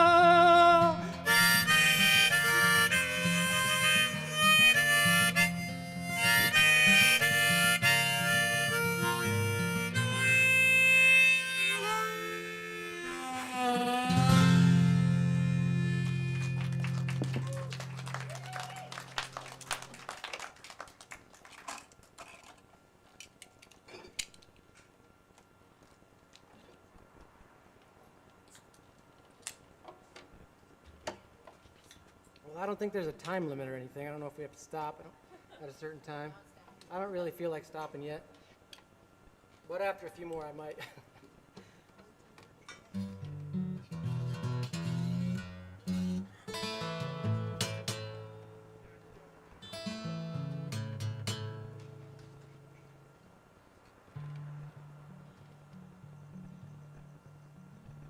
This is a story that I like to tell, but I can't remember how it goes or how it starts. I try to make it different all the time. Let me think of how my usual thing. Oh, this will be good. I like to wing it when I tell this story, but it usually starts the same. But this time I really, really mean it. Some nights I only kind of mean it. Some nights you can really tell when I mean it. Depends on the crowd. Depends on you guys. But you guys have been great, and man, this is cool. Like I said, I've just been at home on my phone for like, how long? 6 months has this been? 7, 6, 10, 15 months? So to be able to get out here, stand in front of a microphone and sing songs for people again, man, this is real cool, and I'm feeling it, having a real good time. It's amazing. Thank you, Jam in the Van, for doing this. And thank you to all you very wealthy people for spending $150 on a ticket. I mean, it does, I mean, you know, I mean, part of it's just like my job, and this is what I've always done since I was a teenager. But, you know, I love to sing for people. I just love to sing for people. It's ever since I had a guitar and started singing songs, I wanted to sing for other people. I mean, yeah, of course, it's about all kinds of other things. I am an entertainer, and I do like attention, and I like being up here and everybody looking at me and me getting all the attention and having it be all about me, and I'm a narcissistic artist. But that's something I think about quite often, and I don't necessarily want it to be that way, and as I've gotten a little bit older, you know, I've tried to be aware that that's really not what this is all about. And sometimes I lose sight of it. Sometimes I don't understand. What are you people doing here? Why did you come to see me? What the heck's going on? Like, you know? And then it dawns, sometimes like, it all dawns on me after a show. Sometimes I'll play a show and I'll think, man, I really sucked. And I'm just thinking about like myself and how the show was, and I was just up there all night, like not being able to like look at people and just really in my own head just thinking about me for the hour and a half that I was on stage and whether I was good enough or not. And some nights I'll go out to the merchandise table and talk to people after the shows, and people will tell me what an amazing time they had, and I was like a life-changing experience, and that the music and the songs that I played that night meant so much to them, and like they wished that their uncle could have been here because their uncle cries every time they listen to that one song I sing, and they thought about their uncle all night, and sometimes they cry right there in front of me after the shows, and I'm like, wow, man, like I didn't realize that that's what my music has done for somebody, you know? It makes it all worthwhile and makes it all make sense. So I try to stop thinking about whether or not I'm doing a good job or not. It's just, man, if I can stop thinking about myself like just long enough to be helpful to somebody else, then that's what life is all about. I mean, really, that's what life is all about. Stop thinking about yourself for like 3 seconds, just a little bit, so you can like be helpful to somebody else. You know, I don't know, I get out there on the road and I get tired sometimes, you know. I mean, I travel it's all I've ever done since I was, 18 years old. I just traveled and traveled and traveled. I've been everywhere and I've met every kind of person, you know. And I get out there in this world and get on the road and I get tired and grumpy, you know, and I like just want to get back to the hotel, you know, and just everybody to leave me alone and just sit there and watch Netflix and look at my phone for 6 hours. And get back in the car and look at my phone for another 6 hours on the way to the next town. Yeah, man, it's real glamorous. Oh boy, I really have lost track of this story.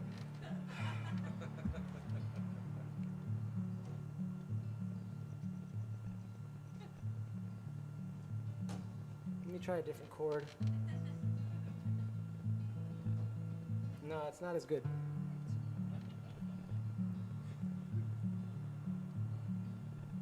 I don't know. I don't even know. It's been a long time since I've tried to tell this story. It's a mess. I guess I kind of said it. It always ends up, what the hell, how does it go? For a while I used to talk about my cat, but that was no good.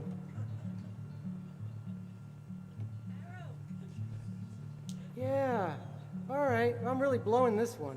Everybody's leaving, where are you guys going?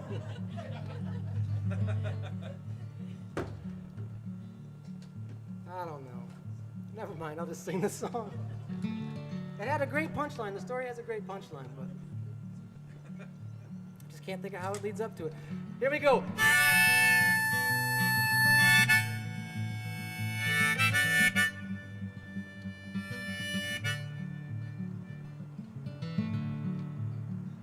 When a man has got the blues and feels discouraged and has nothing else but trouble all his life, and he's just an honest man like any other, living in a world of aggravating strife. If he's sick and tired of life and takes to drinking, do not pass him by, don't meet him with a frown. Do not fail to lend your hand and try to help him. Always lift him up and never knock him down.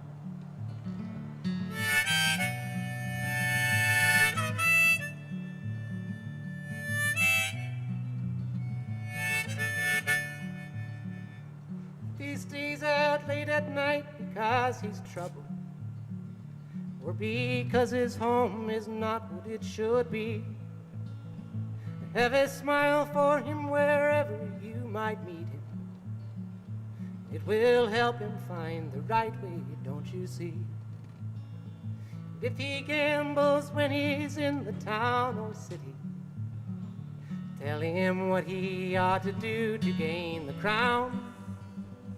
Do not fail to lend your hand and show him pity, and always lift him up and never knock him down.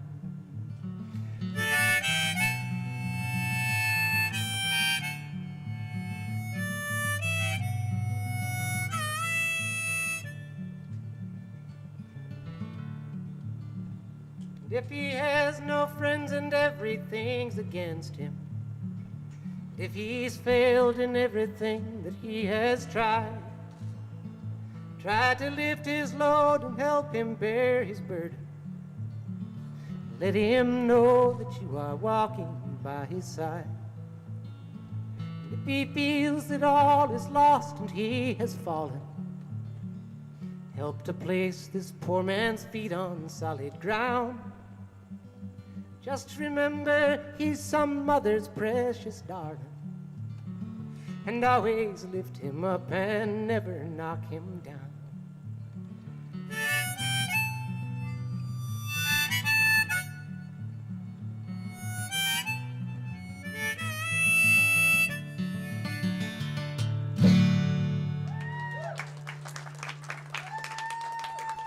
Thank you.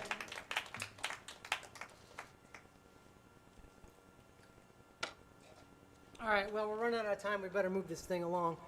Are we going to, do you think if I play a song and then end, is there going to be an encore, or should I just do it? Skip the whole encore thing and just like play some more as if it was the end?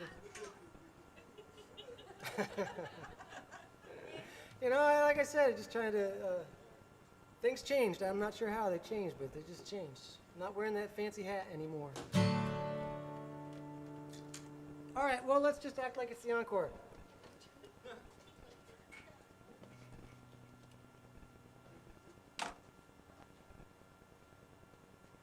Oh, man.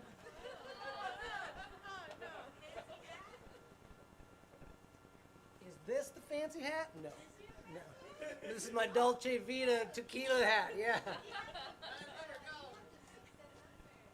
What? Okay. I know what I gotta do. We're gonna play a game. You guys wanna play a game? Now, when I used to play in this band in the old Crow Medicine show, and one of our bandmates, Critter, had this book of CDs. You remember CDs? He had a book, and you remember those books you could get and slide them in those little sleeves? He had one of those. It was a 2-disc per page book. You know, you could get them with 4 discs per page or just 1, you know? This was 2 discs per page. So when you opened it up, there was 4 discs you're looking at. CDs, compact discs. And the book was full of nothing but Bob Dylan CDs. It was every Bob Dylan album ever made. And we called this the Bob Bible. And we played a game called the Bob Game. We'd sit there drinking beers in the kitchen of that farmhouse on Flat Springs Road playing the Bob Game. And one of us would have the book, and there would be a contestant. And the contestant would choose whether or not it was going to be, if they were going to flip through the book from the front to the back or from the back to the front. And so he'd say, back to front. And he'd start flipping. And he'd flip, and he'd say, stop. And he'd land on a page, and he'd say, left page or right page. And you'd choose left page, and then top or bottom CD. Bottom, track 1 through 13, 7. And we'd take that CD out, and we'd play track number 7 from John Wesley Harding. Well, I don't have a Bob CD book, but I do have a Bob Dylan lyric book. And we're going to play the Bob Game with this book. This is something I've been doing on Instagram. It's taken Instagram by storm. And it's hard to choose a contestant on Instagram because it's just hard. This is the dream right here. You all put your names into this hat, and I'm going to choose one. Here, actually, let's have somebody else choose one. Lou?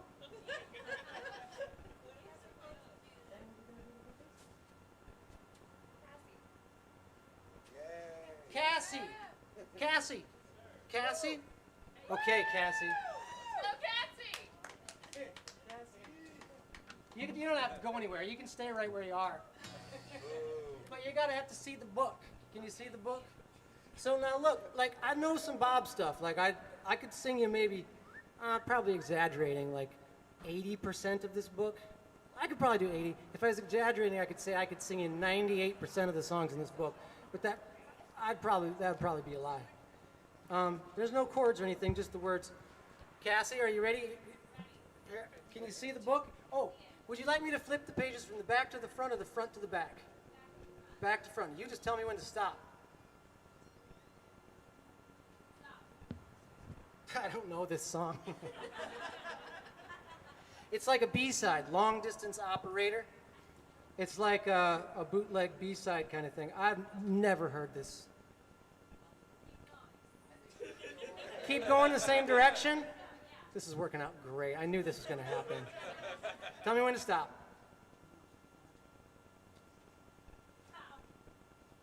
Oh, I don't want to do this one. Let's see what's over here. Oh, boy. Keep going? No, that's not how the game works.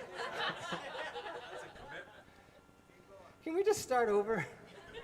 Front to back or back to front? All right. Tell me when to stop. Whoa. Okay. You don't get any left to right option. It's just one page. Do you want me to? Okay, you get a couple options. Do you want me to stay on this page, flip the page to the right, or flip the page to the left until I hit an actual song?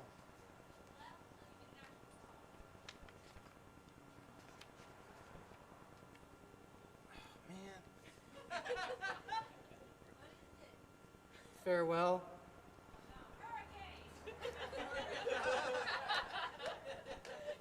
The game doesn't work like that. Can we start over? It's fine. It's not. I mean, I should do this. It's fairly, fairly well, my own true love.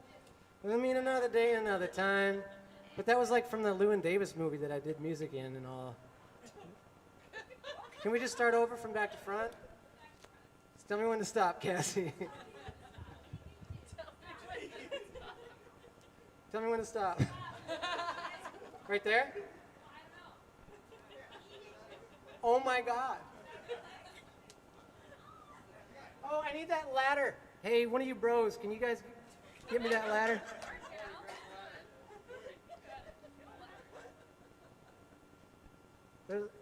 Yeah. Thanks, Morty. Yeah, Morty.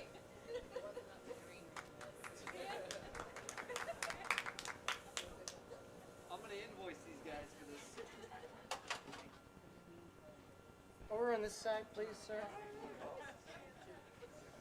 Thanks, bro. I'm a ladder extraordinaire, you know what I'm saying? Can we put it over the monitor? It's for the book. I don't think this works. Oh my God. Wow.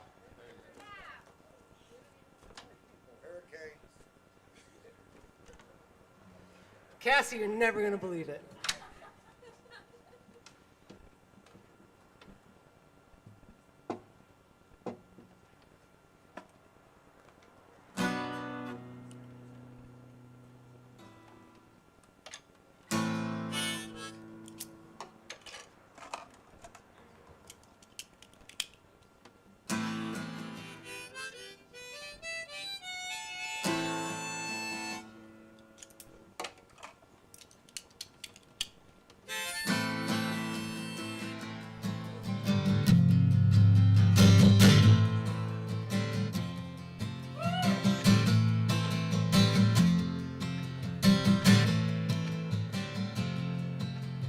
Pistol shots ring out in the barroom night. It's a Patty Valentine from the upper hall. She sees the bartender in a pool of blood. Cries out, my God, they've killed them all. Here comes the story of the hurricane. And the authorities came to blame for something that he never done. Put in a prison cell, but one time he could have been the champion of the world.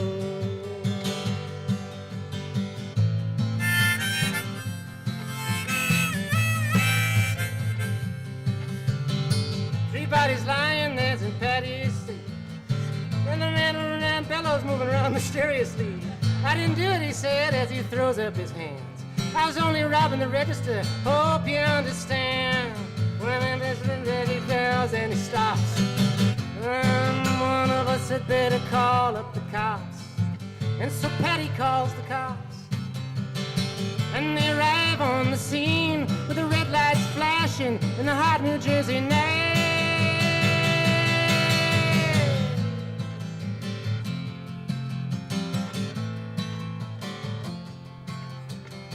Meanwhile, far away in another part of town, Reuben Carter and a couple of friends are driving around.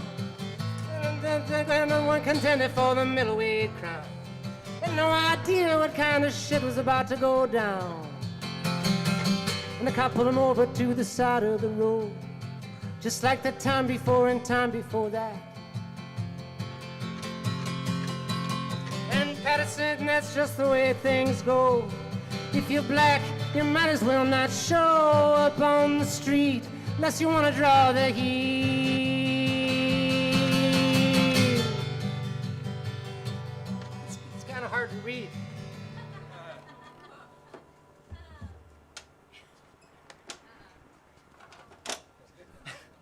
Arthur Bellow had a partner and he had a rap for the cops. Him and Arthur Dexter Bradley were just out prowling around. He said, I saw two men running and they looked like middleweights. They jumped into a white car with out-of-state plates. And Miss Petty Valentine just nodded her head. The cop said, wait a minute, boys, this one's not dead. So they took him to the infirmary. And though this man could hardly see, he told him he could identify the guilty man.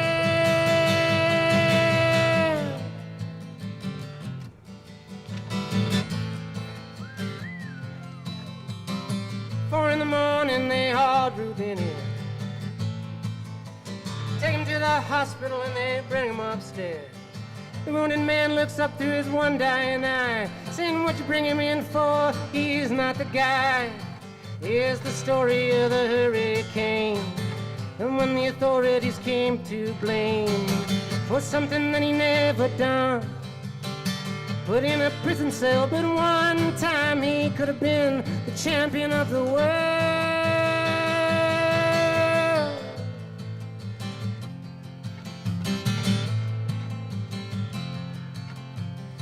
4 months later, the ghettos are in flames. Reuben's in South America, fighting for his name, while Arthur Dexter Bradley still had the robbery game. And the cops are putting the squeeze on him, making for someone to blame. Remember that murder that you happened in a bar? Remember you said you saw that getaway car? You think you'd like to play ball with the law? Think it might have been that fighter that you saw running that night? Don't forget that you are worth.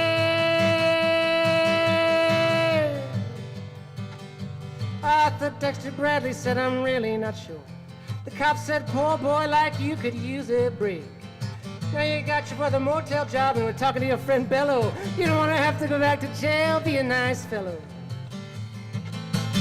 You'd be doing society a favor. That son of a bitch is brave and getting braver. We want to put his ass in a stir. We want to pin this triple murder on him. He ain't no gentleman, yeah.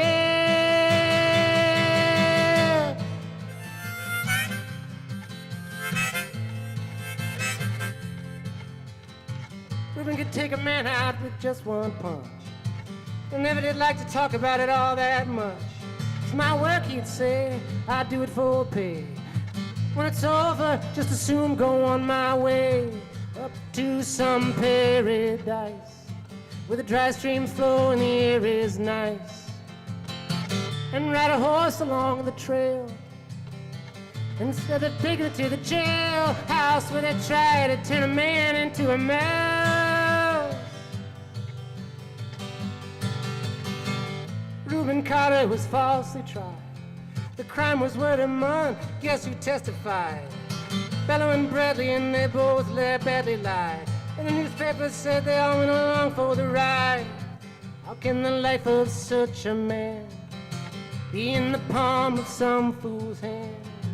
To see him obviously framed couldn't help me, make me feel ashamed to live in a land where justice is a game.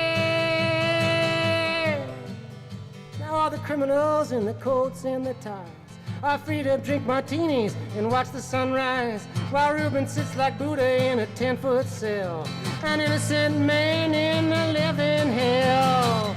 That's the story of the hurricane, the one the authorities came to blame. Nope, and that's the story of the hurricane, but it won't be over till they clear his name and give him back the time he's done. Put in a prison cell, but one time he could have been champion of the world.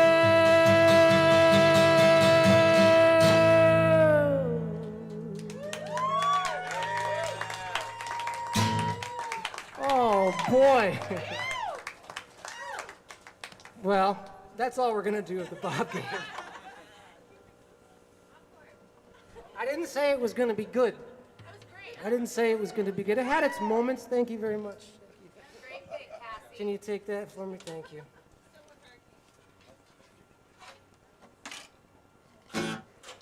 All right, let me see what I can do to make up for that.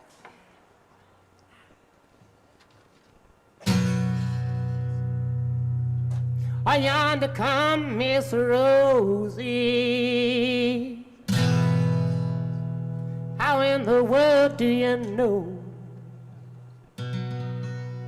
Well, I knows her by her apron and the dress she wore, umbrella on her shoulder.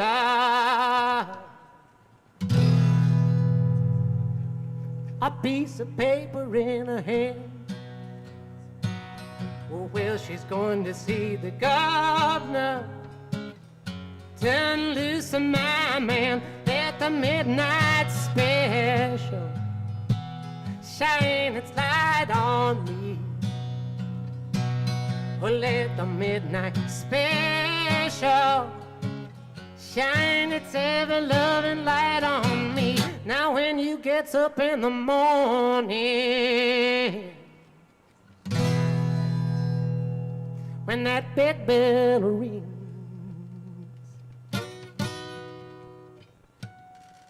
you go marching to the table. It's the same damn thing. Knives and forks are on the table. Ain't nothing in my pen. You say anything about it. Have trouble with the man at the midnight special. Shine its light on me. Oh, let the midnight special shine its ever-loving light on me. Well, jumping little Judy, she was a mighty fine gal. And Judy brought jumping this whole round world. Well, she brought it in the morning, just a while before day. She brought me news. My wife was dead, which started me to grieve. But then I hollered and cried. Then I begun to worry about my great long time at the midnight special. Shine its light on me. Oh, let the midnight special shine its ever-loving light on me. Oh, let the midnight special shine its light on me. Oh, let the midnight special shine its ever-loving light on me.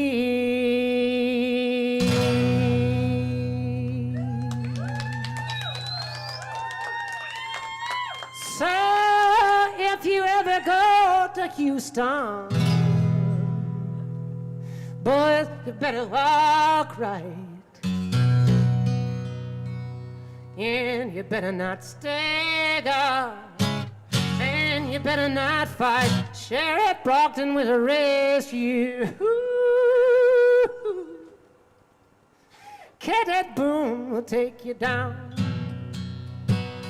And you can bet your bottom dollar you're penitentiary bound. Let the midnight special shine its light on me. Sing it out now. Oh, let the midnight special, come on, Lou, shine its ever-loving light on me. Oh, let the midnight special, ooh, shine its light on me. Oh, let the midnight special shine its ever-loving light on me.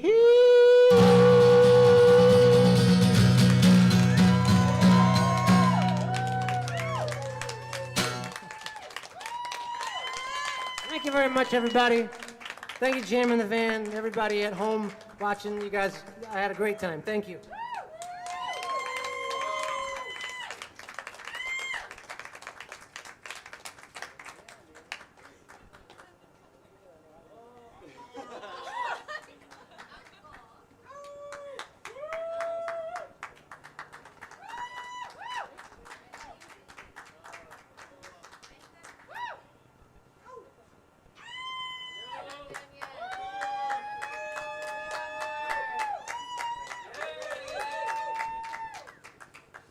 Okay. So this is the second encore.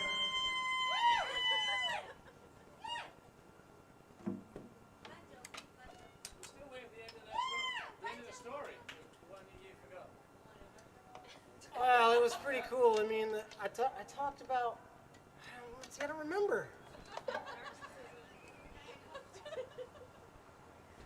What? Somebody's, yeah, but how did it lead up to that?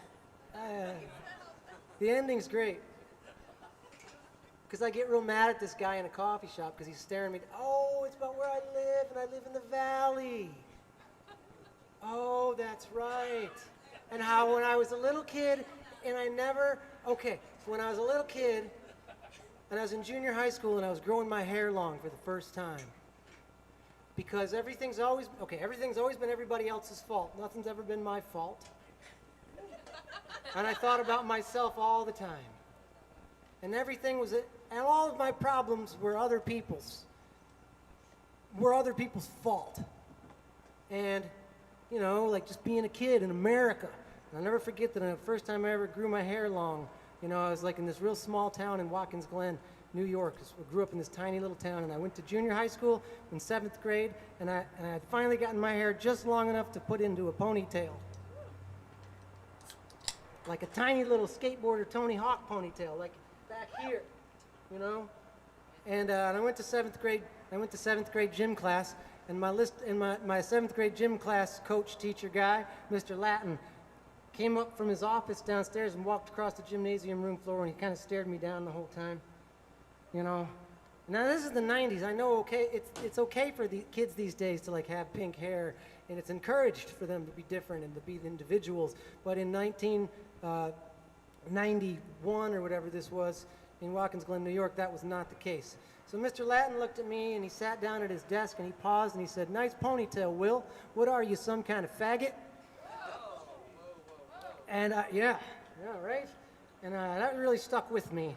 And I took that with me everywhere I went after that. And everything else, everybody was out to get me, and everyone was always out to beat me up and kick me when I was down, and the world was against me, and I was against the world. And I had a real problem with everything.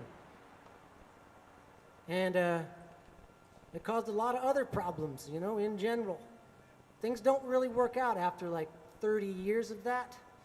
Life is hard if that's how you want to live it, you know. And so then fast forward to another town that I didn't quite fit into either, the San Fernando Valley. Now, there's a lot of bros in the San Fernando Valley, and some of them have Monster Energy drink tattoos on their neck. They got a big vape, like a vape is like as big as my banjo.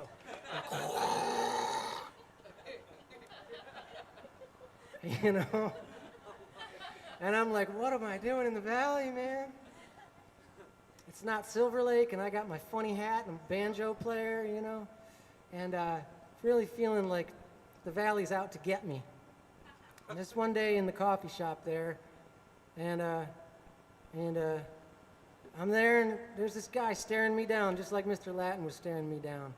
I'm like, what the heck is this? Everywhere I go, everyone's staring at me. I'm wearing this hat, you know, my fancy hat, and probably overalls or something. And like, I deserve it, you know? But of course, I'm like, fuck this guy, man. It's just a problem. I'm going to stare him down, too. You know, I'm sick of this world staring me down. And it's like we kind of lock eyes for a while. I'm giving him the evil eye, you know? and he's looking at me real hard. And so he gets his coffee, and he starts walking my way, and I realize that he's walking like right towards me. He's walking up to me. And he's this valley dude, and he does have some kind of tattoo on his neck, you know, and he's got like board shorts and Vans and stuff, and it's like, just like, oh, this valley guy.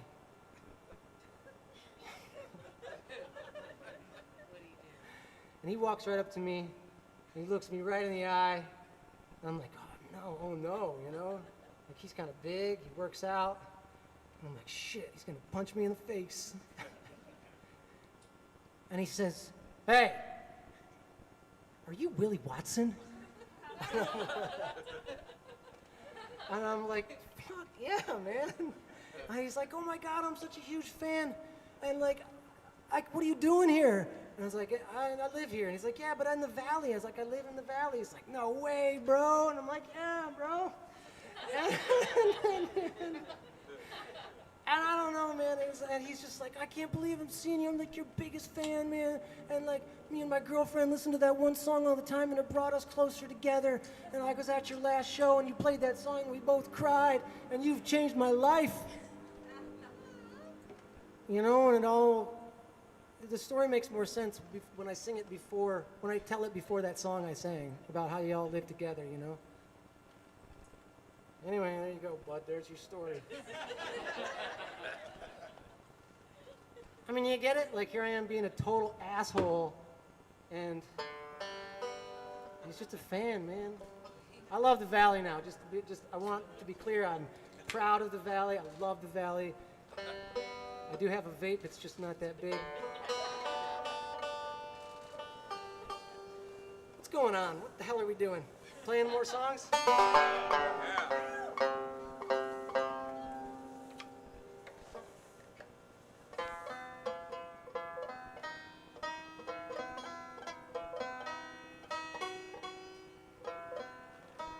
This is the most unprofessional show I've ever played in my life. I hope I didn't ruin my career with this webcast.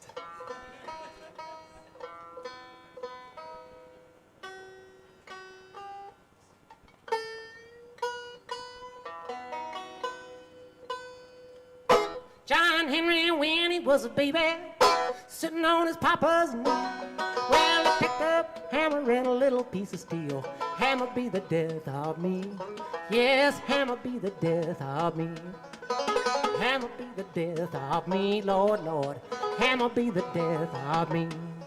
So the captain said to John Henry, gonna bring that steam drill around.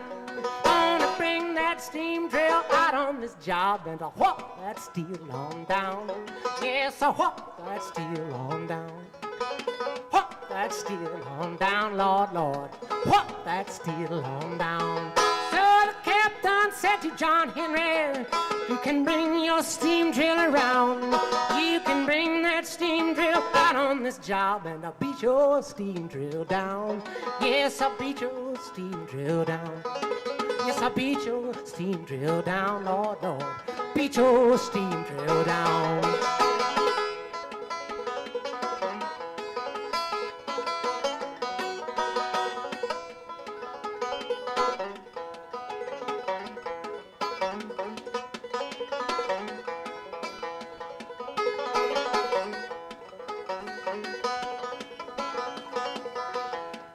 John Henry had a little woman. Well, her name it was Polly, and when it Polly took sick and it had to go to bed, and Polly drove steel like a man. Yes, Polly drove steel like a man. I said Polly drove steel like a man, Lord, Lord. Polly drove steel like a man. John Henry hammered in that mountain till the head of his hammer caught fire. Well, he worked so hard and he broke his poor heart and lay down his hammer and he died. Yes, he lay down his hammer and he died. Yes, he lay down his hammer and he died, Lord, Lord. Lay down his hammer and he died. So every Monday morning when the bluebirds begin to sing, you can hear John Henry a half a mile. You can hear John Henry's hammer ring. You can hear John Henry's hammer ring. You can hear John Henry's hammering, Lord, Lord. Hear John Henry's hammering. You can hear John Henry's hammering, Lord, Lord. You can hear John Henry's hammering.